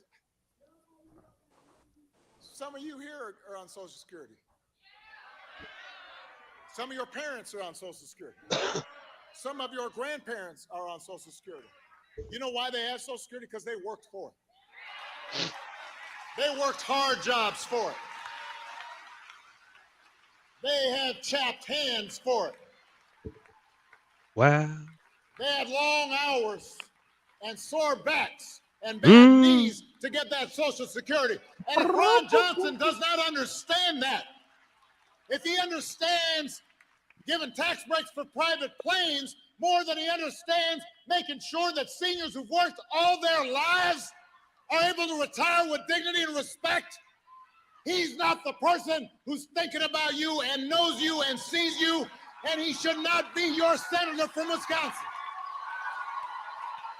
Talk that talk. Hey, that is, yeah, that's definitely an interlude. That's definitely an. He was definitely passionate in the motherfucker, right? Wasn't he? Mm-hmm. Exclusive. Hey, what he not gonna tell you is not the guy that he's stomping for in that particular instance, because I don't know instance rather, because I don't know shit about him. But I know Social Security is a thing that has to be handled on the federal level, not statewide. So when we talking federal shit, we talking House, Senate. Cool.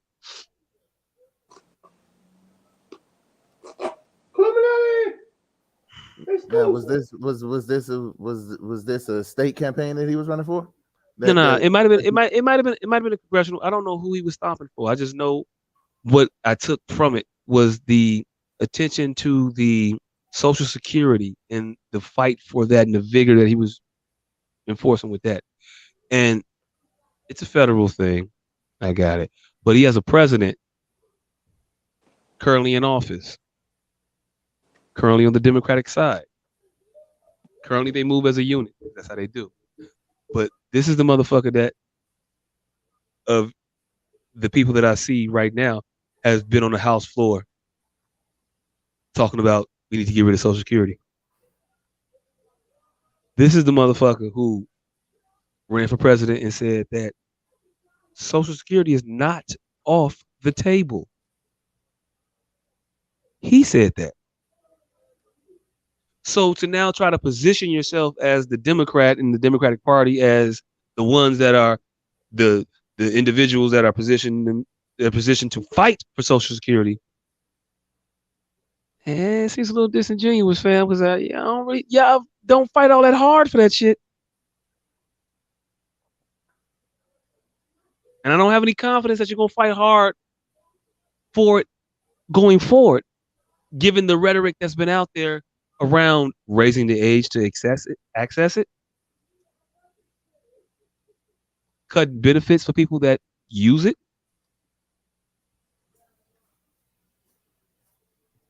So what we talking about here? Why am I voting for that person when they've said what they've said and they've done what they've done? So, and what have they actively campaigned against it? You worried about what a motherfucker is telling you. I'm worried about what a motherfucker is doing, man. Yes, they will lie to you and tell you all kinds of shit.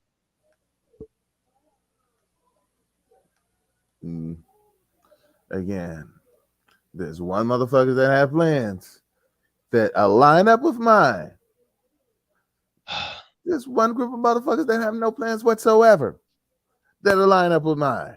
What are the plans of the other group again? Which ones? The group that you said has plans.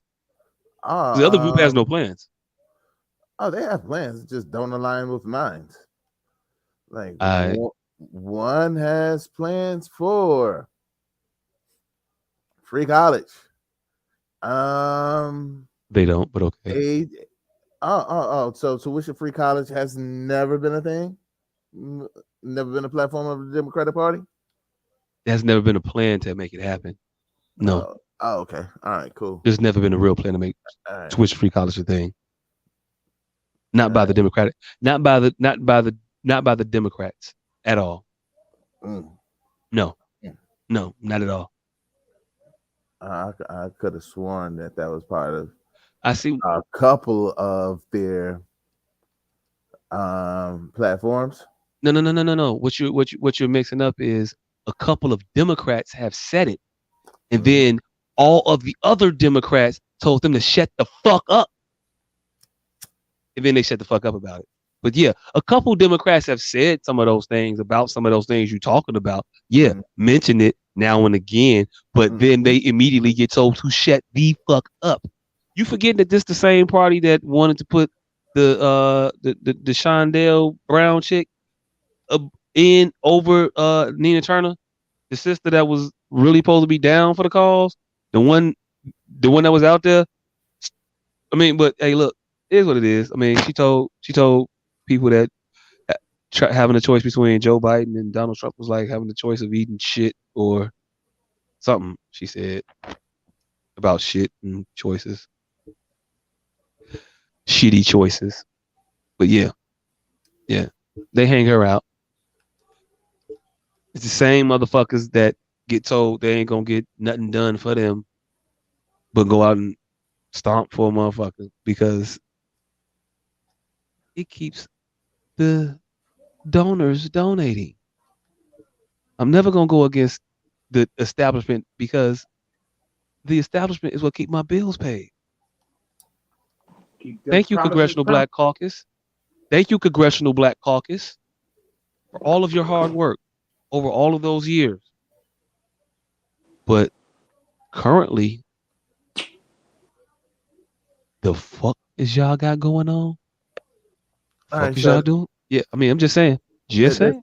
The same Congressional Black Caucus that you speak of.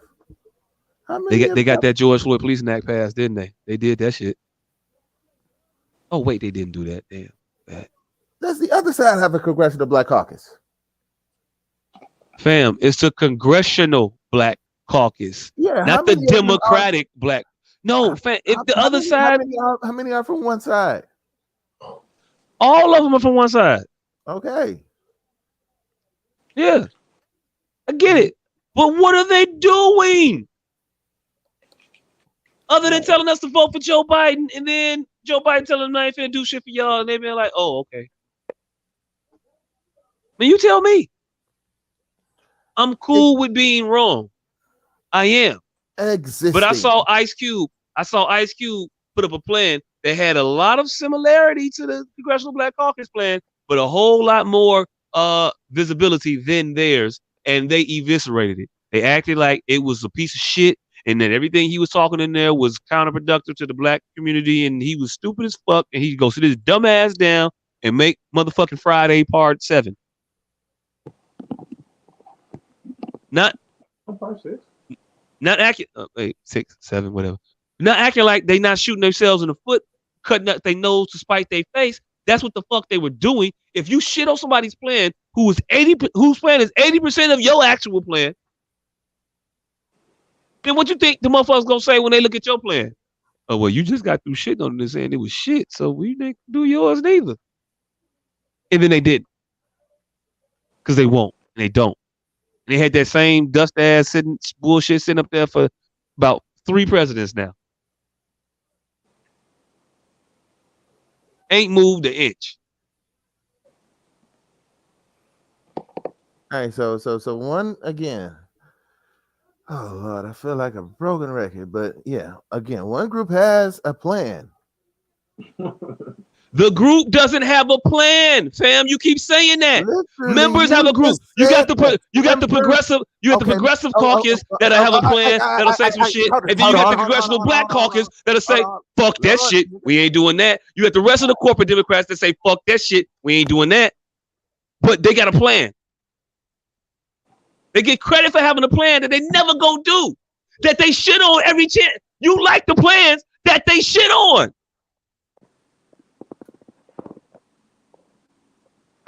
My bad. The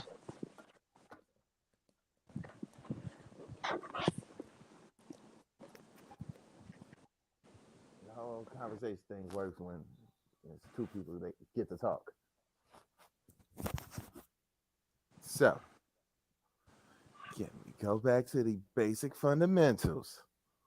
One side has members who have a plan. One side doesn't. Which is better? But you don't understand that for some fucking reason, because somehow the possibility of something is better than the guarantee of nothing. Well, somehow the possibility of something is no better than the guarantee of nothing. So why the fuck are we having this conversation? If you believe, hey, I miss 100% of the, no, you don't even believe the whole you miss 100% of the shots you don't take. No, it's like fuck it. Hey, if we don't take a shot, then there's no points. We can still somehow score if we take no shots. Can I say something? Yeah, but you're gonna say something stupid, so hurry up and make it quick. All right, cool. I will. All right. You're saying that the side has the shot. You miss 100% of the shots you don't take. You are correct. You are correct. And man, the issue is we got one side with 2 motherfuckers that want to take shots, but 10 motherfuckers that's telling them that won't pass them the ball. They'll never get to take the shot. But you want to stand on that side as though it's a real possibility that the shot gets taken. As though another motherfucker is got to be standing on the other side that they don't have the idea for the shot. As though both sides are opposed. No, if one side got 10 members that are opposed to taking the shot, but 2 members that will take the shot, and the other side got 12 motherfuckers that just ain't gonna take the shot, then you just got 2 sides that ain't gonna take a shot, fam. That was all. You can keep going. Okay. All right, so you got 2 motherfuckers, whatever the fuck you just said, the 10 motherfuckers that won't take the shot and the 2 people that want to take a shot. On the other side, you have 12 motherfuckers who just want to throw ketchup.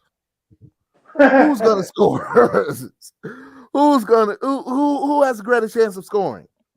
Hey, look, you make it sound funny when you say that other side wants to throw ketchup. Who has the better chance of scoring? Again, the side that has 2 motherfuckers that want to do something, I guess, have a better chance of scoring. Maybe if that's the argument that you want to put in front of me, if that's all I got is one side with Congress. The House is the only part. They got with the Progressive Caucus. That's where they at in the House. So the House has 400 and some odd members, right? 435. Yep. Democrats currently have a majority in the House of 40 people, maybe. Is that where they at with the seats? Or is it less than that? It's probably less than that, but we'll go with 40. All right, so that lead. So that's they have a 40. They have a 40-person edge. So they have the majority of the people, right? So they're at, let's say it's 280 of them. It's less than 9 members of the squad, fam. Those are the people that you are saying have the ideas. Those that align with you, that I assume you like. The other 200 plus motherfuckers is against them. Every time they buck up to say anything, they get shouted down. They just wrote the letter about just bringing about a peaceful negotiation to a deadly conflict, because we can't call it a war, but a deadly conflict. Just hey, look, just peaceful. Just hey, look, some of this money we giving these motherfuckers, maybe we ask them to, have a conversation while we giving them a check. Fuck that. What are you doing? Hell nah. On high, right down on that little ass caucus. Fam, if you think that side has a real chance to even take that shot that you like so much, you delusional. I'm saying a side with 1% of people that agree with me is more favorable than a side that has 0% of people that agree with me. And I'm telling you that you making that favorability out of nothing, fam. It's no real actualization of favorability for you. I would advise you to just run. I would advise you to run. I'd advise you to run. You admitted there's 9. Now my choices are either 1% or 0%. Nigga, 1% is higher than 0%. Neither of them are good. One is less not good than the other. Slightly less, but less. There is a difference. You know you have more than 2 choices. No, you don't have more than 2 choices. You could pick another. You could pick a third-party candidate if you wanted to. For what? There's one running. Well, you don't even live in this state no more, so you can't even know for that. But hey, yo, look, yeah, there's a third party running for governor. You can vote for them if you want to. But all I'm telling you, fam, is that it's not making a difference. The world isn't getting better. Motherfucker, I live here. I know that. Right. So to act like you're doing something that is to act like you're doing some shit that's making some shit better is delusional. Again, you're not making it better. In fact, it's getting worse. It's worse now than when it was with the person who was supposed to be the absolute worst. Is it? Yes, it is. What you mean, is it? Look around you. It is. What's better? There's a bunch of openly racist motherfuckers just happily skipping about in the fucking White House. That's great. That's great. That's amazing. It's less openly racist motherfuckers walking around in the White House. You say. You say. The scammers was eating, fam. I'm not a scammer. Hey, but no, you said the world, nigga. You ain't the world. The scammers was eating. The racists was eating. The world was eating when Big Tizzle was in office, baby. Big Tizzle. Hey, look, if your scammer eating, your booster probably eating. If your booster eating, you probably eating. So fuck is we talking about here? My booster the real trickle down economics happens when we got a booster in the office. Hey. Big Teasy had the scams running crazy. Tell you. Hey. And I ain't even saying that he was better than Obama. I'm saying that it was bad under George W. Bush. It didn't get better under Obama. It kind of hovered. But actually, no, it got worse because we lost more black wealth under Obama than under anybody. So what? They just lost like $3 billion. I don't know. Well, hey, look. That's just Kanye. Some of the rest of us motherfuckers.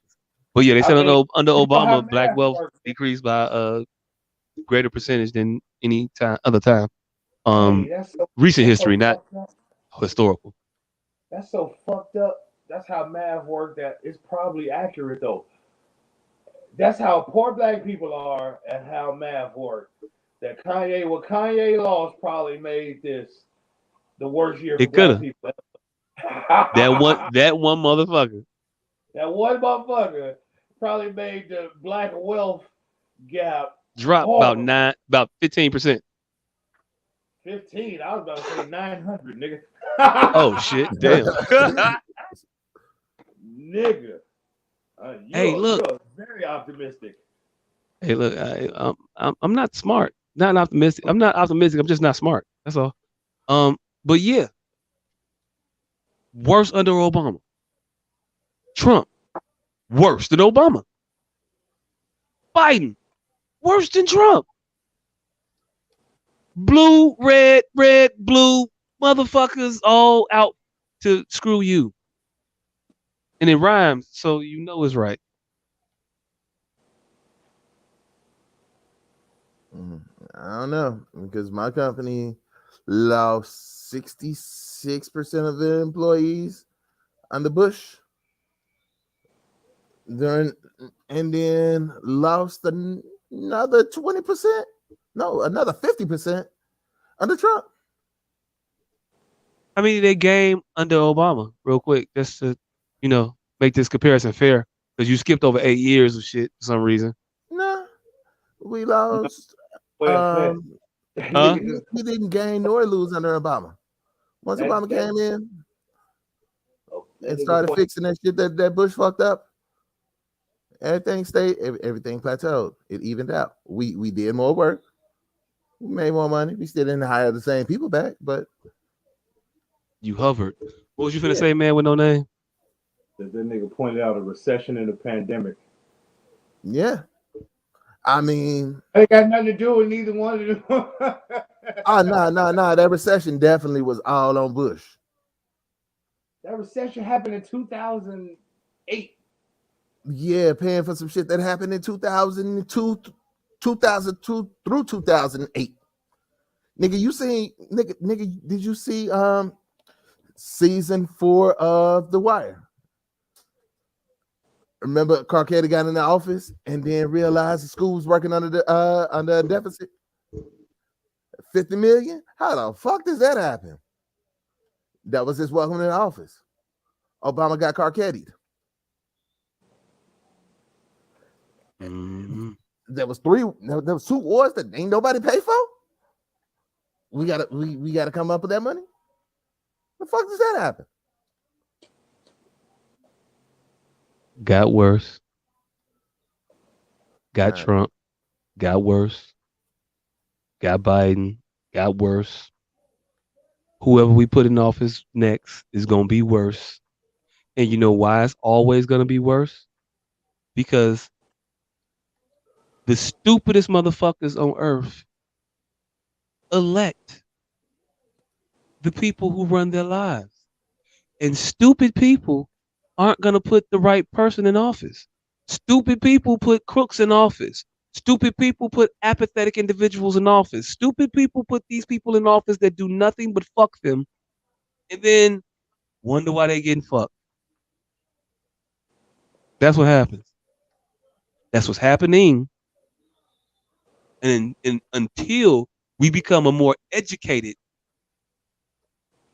society and start to act in our own best interests, we're going to continue to get fucked regardless of the person that we put in office because an idiot put them there every single time. And you're never going to win when an idiot is in charge. Idiots are in charge. Criminals is running the shit, but idiots is in charge. We the people.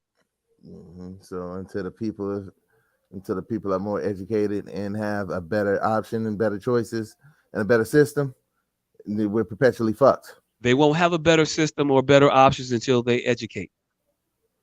Until you stop putting the wrong motherfuckers in office. Until you stop looking at 2 people doing the exact same shit and thinking one is doing better than the other. We're going to just get the same shit or worse. The wage gap is only going to increase. See, here's the problem. We keep trying to put this in a context of parties, and it isn't. There's a dichotomy at the top here, and they're in charge of both parties. So they inherently have their own best interests at heart. The straight white male is what they're voting for. So, and even worse, the upper echelon straight white male. So that is strictly until we get one of them out of office, motherfucker. You got to put something strange in there, like a peacock or something. Ain't shit gonna change because they're gonna always be having the interest of the straight white male. That's the shit ain't nobody addressing. I thought that's what I was saying the whole time. But I didn't say straight white male, but I thought that was the shit I was saying the whole time. Put a name on it, Kanye West. Stop saying Jews, motherfucker. I didn't say Jews. I said people. I named all the motherfuckers that I named. I named 4 presidents. I named motherfuckers in Congress. I named the Congressional Black Congress. I called Maxine Waters' name. You act like you ain't never heard me call James Clyburn name out the motherfucker before? Yeah, I called him out before. I'll call out Raphael Warnock, not doing nothing ass motherfucker. Yes. You know, I say names. I say names. I'm stupid. I say names.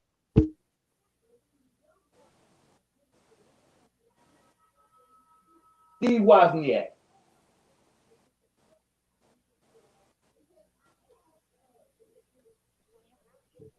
Why you want to bring Steve into this? Nah. I just started naming straight white males. I wasn't in this conversation. Yeah, but I don't know. That's a long and short of it, man. I don't know. I don't know. Since it's already well into tomorrow. You know what? Now let's end on a positive note. I heard Emi Udoka. I know I just fucked his name up. I heard he might be getting a new job with the Nets. Yeah, he's Stealing gonna. Steve Kerr's job. You say what? He's stealing Steve Kerr's job. That was Steve Nash. Steve Nash, But one of them white fucking Steve. how he steal his job? He wasn't using it no more. I don't want him to go to New Jersey because I don't feel like this is a good setup for him. I feel like it's an amazing setup. I don't think so. He's finna coach a team that feel like they don't need a coach, and that's gonna be. He got to deal with Kyrie. Can't nobody tell me nothing else. Hey, look, that team felt like they didn't need a coach because that organization came to them and said, "Hey, guys, your coach is Steve Nash." Well, damn. When you get, hey, look, if a motherfucker offer you a bologna sandwich and they got roaches, you hungry? Or are you, man, I ain't even if you hungry, do you want that sandwich? I mean, I don't even need to eat right now. I'm good. Man, we don't even need no coach, man. We good. The Steve old Nash? Dabney's Bricky postulation. Steve Nash? Oh, no, we don't even need no coach, man. No, we cool. They Dabney's brickied. Oh, Dabney's. Yeah. So, yeah, I think Ime might be straight. But I brought up Ime to say this. You can't suspend a motherfucker for a year and then fire him. That's fucked up. That's some fucked up shit. For breaking just your arbitrary ass rules about morality. Because I ain't no motherfuckers can get fired for fucking around on the old lady. No, you can't get fired for fucking around on your old lady. You might be able to get fired for fucking the one of their executives' wives. Yeah, that's probably grounds for termination. Hey, look, executive. Did you say owner or executive? One of the executives. Executive. Fuck that motherfucker. Wife. Right. But yeah. To hell with him. You can't. Who's more important? This executive? Who's more important to this team? To the function of this team? What we do as a basketball organization? The head coach? Or this motherfucker in the office you ain't never heard of twice that sells season tickets? That nigga defiled a white lady in Boston. He wasn't finna keep that job. Hey, look, I know, and just say the real and cool. And so, with that being said, I am going to enthusiastically champion the potentiality of this African Negro man meeting Boston in the playoffs and curb stomping their ass. African Negro man. Yeah, I don't know. I gave him all. I gave him all everything. God damn, that was worse than my socially conscious Avengers. Scavengers. Is that spelled scavengers? That's scavengers. No, we're socially conscious Avengers. Nigga, that's how you spell scavenger. We scavengers, nigga. We scavengers. Let's say scavengers. Scavengers. Let's say scavengers, motherfucker. Scavengers. Yeah, but so I'm thoroughly excited for that potentiality, that possibility. I want to see that. I want to see that. I was surprised that one Mr. Shannon Sharp didn't share my same sentiment, because I turned on my TV to watch First Take, not First Take. What's the Undisputed? And he on there talking about it just don't sit right with him that he just got a job like now, just so fast after he was supposed to be suspended and paying for what he had done. And this, yo, shut the fuck up. That nigga got some pussy. He got some pussy. What they got to do with you? What they got to do with anything going on in your life? How'd that hurt you? How's that affect you? How'd that break you up? How's that a stain on anything? How's that hurt the NBA? Got homework ass nigga. Yeah, teacher, you forgot to get motherfucker. They got shit to do with you. But you mad. Enough. Like the fuck? And then to know that at the end of his suspension, he's getting fired. And to know he might not get another job after that. Who the fuck knows what positions is going to be available the start of next year? Whenever the fuck. Because you know they ain't going to fire him at the beginning. And they're going to fire him after everybody got their coaches and everybody is all in place and everything is all situated. All right, now go ahead. Go ahead and get your ass out of here. You ain't got to pack. But now it's official. He supposed to wait around on the official. Like, that was the dumbest shit to me. Motherfuckers really thought this man supposed to just sit at home and just wait to be fired.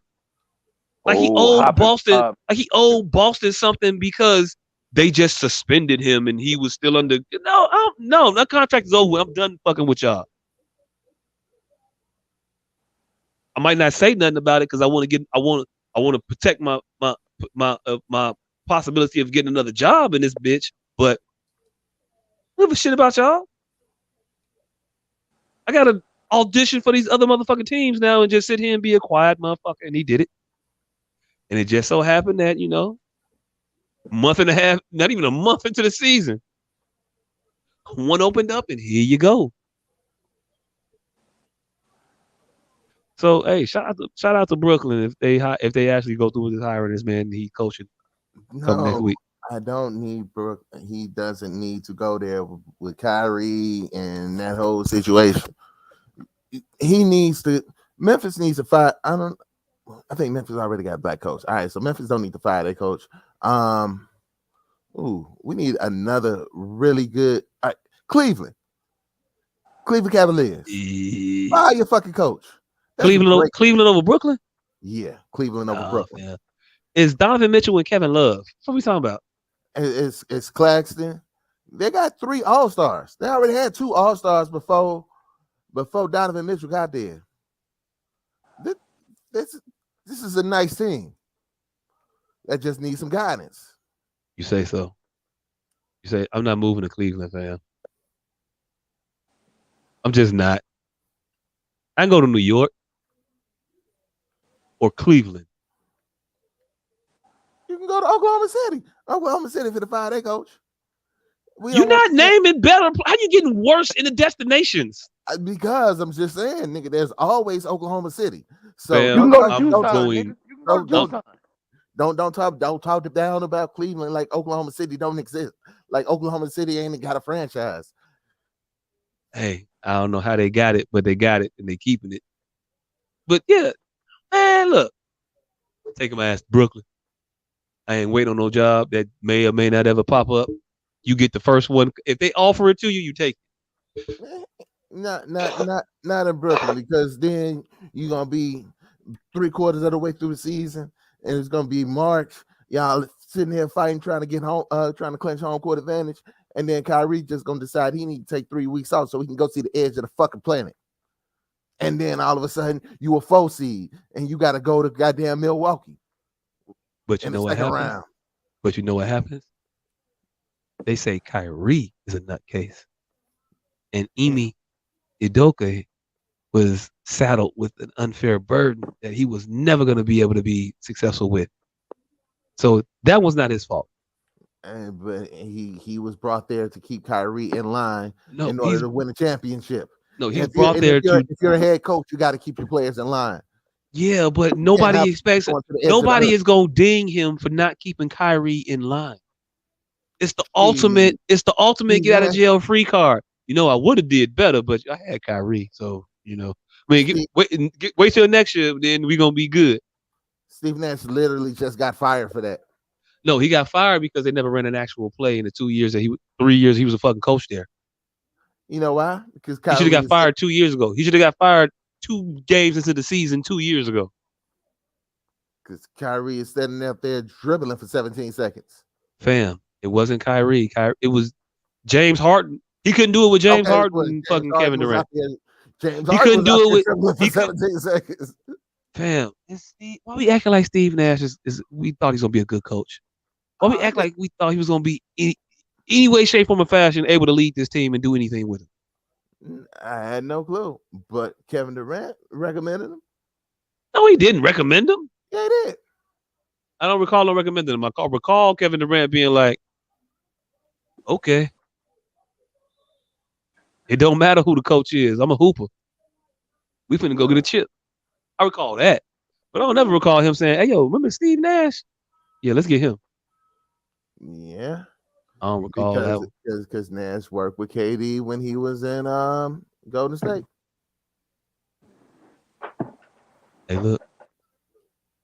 Did he also bring over the valet attendant that checked his car at his favorite restaurant? Maybe. I doubt it. If that valet helped him work on his game, maybe. Hey, I don't know. Maybe he did. Okay, maybe he did. Guarantee you though, 4 games in, like no wink or no play. He changed his mind. So is LeBron's son and Carmelo's son Anthony going head-to-head news? I know he went head-to-head. The same high school game their fathers played against each other. They fathers didn't even play the same time frame in high school. Yeah, they did. It was classic in high school. So. Did they? They was in the same classic? I think so. Yeah, because I thought Carmelo came out the year before LeBron. Yeah. They were in the same classic, nigga. Whatever. They played each other. One of them was in green, one of them was in yellow, and now both of their sons. Oh, you talking? I just had the McDonald's classic in my head. That's what I was just thinking. That's what I was thinking when you said classic. The All-American game. Yeah, because I thought that was all like senior, and I was gonna say like LeBron and Melo wouldn't have been that. But you talking about a different thing. Yeah, I didn't know that. Mary shit, whatever. Yeah, I didn't know. Nothing about LeBron's son is a thing other than this LeBron's son. I'm gonna keep it a bean. Like, I'm not watching this. What level of recruit is he right now? Considered 5-star name. He's a 5-star name, absolutely. Talent wise, though, is he a 5-star talent? I don't think he is. Nah. I don't think we're doing this kid a service by giving him all this attention. It was by the luck of the draw that his father got all that scrutiny coming in and was able to, deliver under all that. I don't think it's fair that we putting this pressure on this boy like that. It gotta be pressure. Every time you turn around, your game is on national TV. You like, I'm not even that fucking good. He got to look around and see, like, man, he scored more than me today. I wasn't even a player of this tournament. I didn't get tournament MVP. You know what I'm saying? Yeah. He's not doing those things, right? I don't think he's doing those things. Nah, he's showing flashes of shit, but he still ain't like out there dominating. Exactly. Let that boy be a teenager and be a high school basketball player that may get offered a D1 scholarship somewhere. Hopefully, fingers crossed. And he get it, he get it. He don't. Oh, well. Let him go play basketball, though. But there's no reason that boy should be on Sports Center. Yeah. I don't know. But I mean, he's way better than Mike's kids were. And, 100%. 100%. And Mike's kids actually got fucking scholarship. Well, one of them did. To big Illinois. Hey. Fighting the line now, wasted a scholarship on one of the Jeffries. Hey. Like Mike didn't even pick his own kids for his movie. How you gonna, as a school, pick them to play basketball? It was a movie called Like Mike. There was Space Jam. Michael Jordan had kids in that movie. His kids' age. Guess who they wasn't? His kids. Nah, we don't want y'all to bring. Hey, look. And the little motherfuckers that didn't have no lives. Hey, look. We know the real reason why though.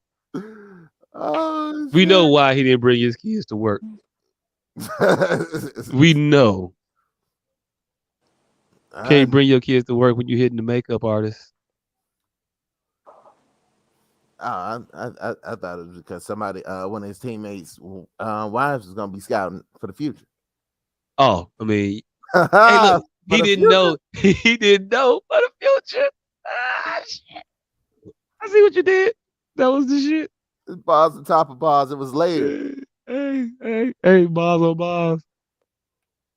Yeah, but hey, look, you don't want your kids around your side piece. They might go home and tell their mama something. Yeah. No, worlds can't collide. This is work, Mike. That's family, Mike. That's home, Mike. Yeah, it's two different Mike. Yeah, I mean, I understand. Like you wanna keep your side chick away from your kids, from your everyday life as much as possible. Yeah. And I don't know if Mike had a side chick on a set of Space Jam. I do know he had a court set up though. And he would bring people to hoop. So I don't know what other graces they extended to him. What else was on his rider? what other perks he had? You saying Mike had a rider on his rider? I'm just gonna add this. Mike used to stay out down the street from R. Kelly. Oh. What that mean? I don't know what that mean. He went into the weird ass parties. But was he? Hey, look. Hey, look. Sometimes you can just drive right past some shit and know that, hey, I ain't going to them. I heard about that dumbass shit now. Fuck that. Going to the crib. Mike had them big ass pants cuffs in the motherfucking back row. Yeah, he had some big ass pants, but he wasn't never finna tell Juanita finna go down the street, hang out with Kills real quick. Like, no. That nigga probably took plenty of walks to the store at 1 o'clock in the morning. I'm gonna walk to the store. What you mean walk to the store? How you think I believe I can fly out on the soundtrack, nigga? Hey, look. I'm just telling you. Hey, look. It got there because the motherfucker's a prolific songwriter. But no way is you gonna convince me that Michael Jordan was hanging around with R. Kelly pissy ass. I'm not finna do it. I'm not finna be the best basketball player on planet Earth and hang around with this motherfucker who smells sour. That was. I don't want to fuck with none of the I seen what you do to your bitches, Skills. I don't want none of them broads. I'm not. Would you fuck with a bitch that fuck with R. Kelly? Handshake deal. And they was both hoopers. Fam, look, I'm telling you right now. Would you hoop with R. Kelly? Hey. You never. R. Kelly didn't hoop with none of the Bulls players. I never seen a video with R. Kelly and any NBA players playing. Brother. It's always some random motherfuckers who always trying to get up to climb up the social ladder or some shit. Only motherfuckers that'll put up with that shit. I would never let that motherfucker sweat on me. R. Kelly. Somebody died in 97 too. You never know, brother. R. Kelly, Michael Jordan's father died. R. Kelly's in jail right now.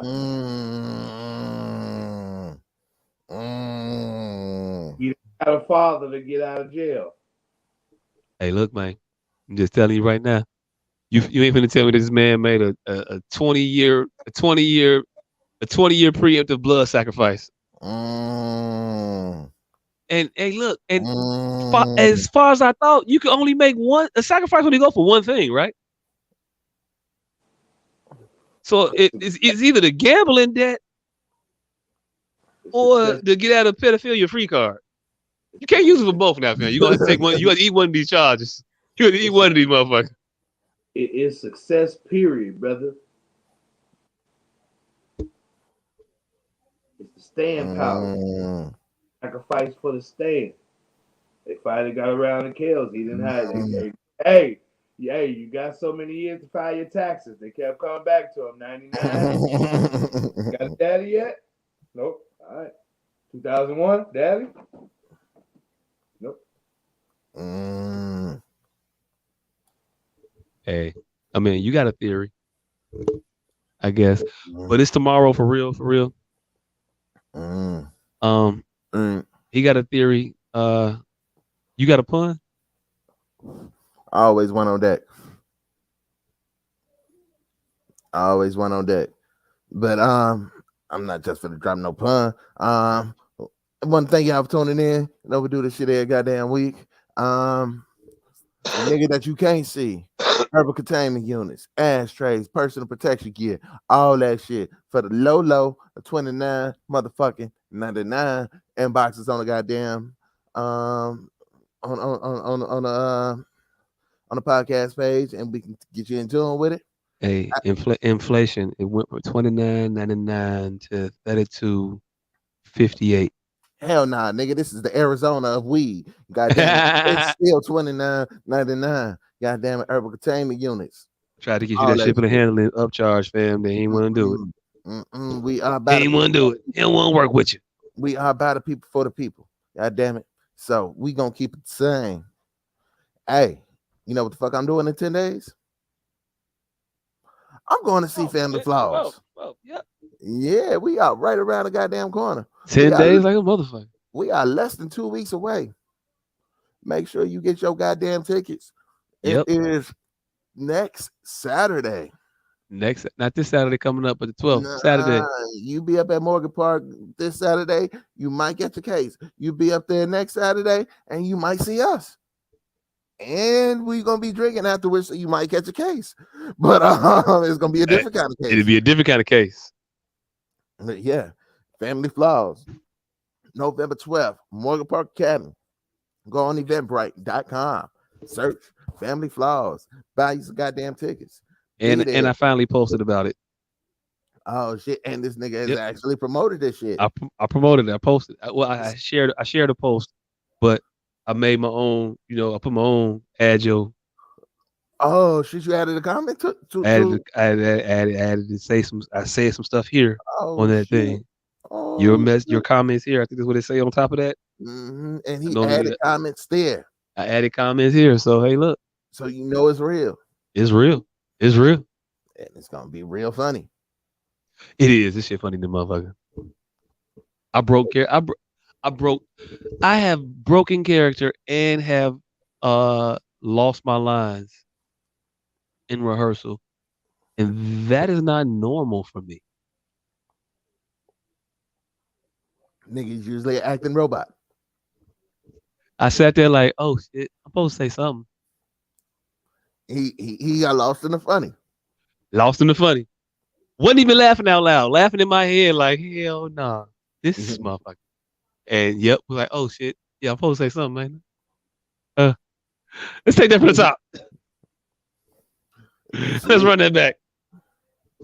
But when it happens on November 12th, oh, mad profession. Mad profession. I'm not gonna smell the roses on the 12th. I'm in the soil. In the soil, you get your hands dirty. Then smell the roses when you ain't doing no gardening. I'll be gardening. I don't know what the fuck that metaphor meant. I was just co-signing, nigga. I was just gonna be a hype man. So when you're gardening now, that's when you get your hands dirty. Talk to that nigga. I was fully in battle rap entourage mode on that one because I was lost. Oh, but I knew where the punch was supposed to hit. So hey, look, I was like, yeah. Hey, look, I appreciate you for it. You know, sometimes you gotta know when to get it. Talk to that nigga. All right, it's supposed to be somewhere around here. Get him!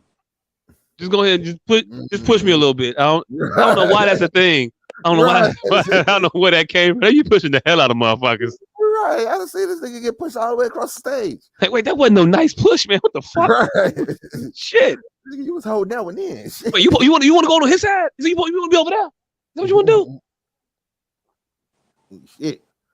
Yeah, make sure to be in the goddamn building. Mm-hmm. It's gonna be funny. Make sure to check out Cam's new video, More Than Enough, featuring Sam 1000. Yep. And, also, he got some other shit next week too. He's doing an open mic. The open mic over on 87th, I believe. Yeah. I don't know where it's at. I gotta figure it out. But we'll be back to tell y'all about that. But yeah. 87 is something. But it should be a good time. Yeah, definitely can. Dope performance. So live performance always off the chain. Mm-hmm. But yeah, we could get the fuck up out of here. Hey, you know where cat goes when it loses its tail? To the retail store. I ain't mad at that one. Yeah. I ain't mad at that one. You dribble, you shoot. Yeah, that one wasn't bad. I ain't mad at that one. That one I'll live with. You good. Thank y'all for tuning in. No, we appreciate y'all. We'll be here next week. Come on back.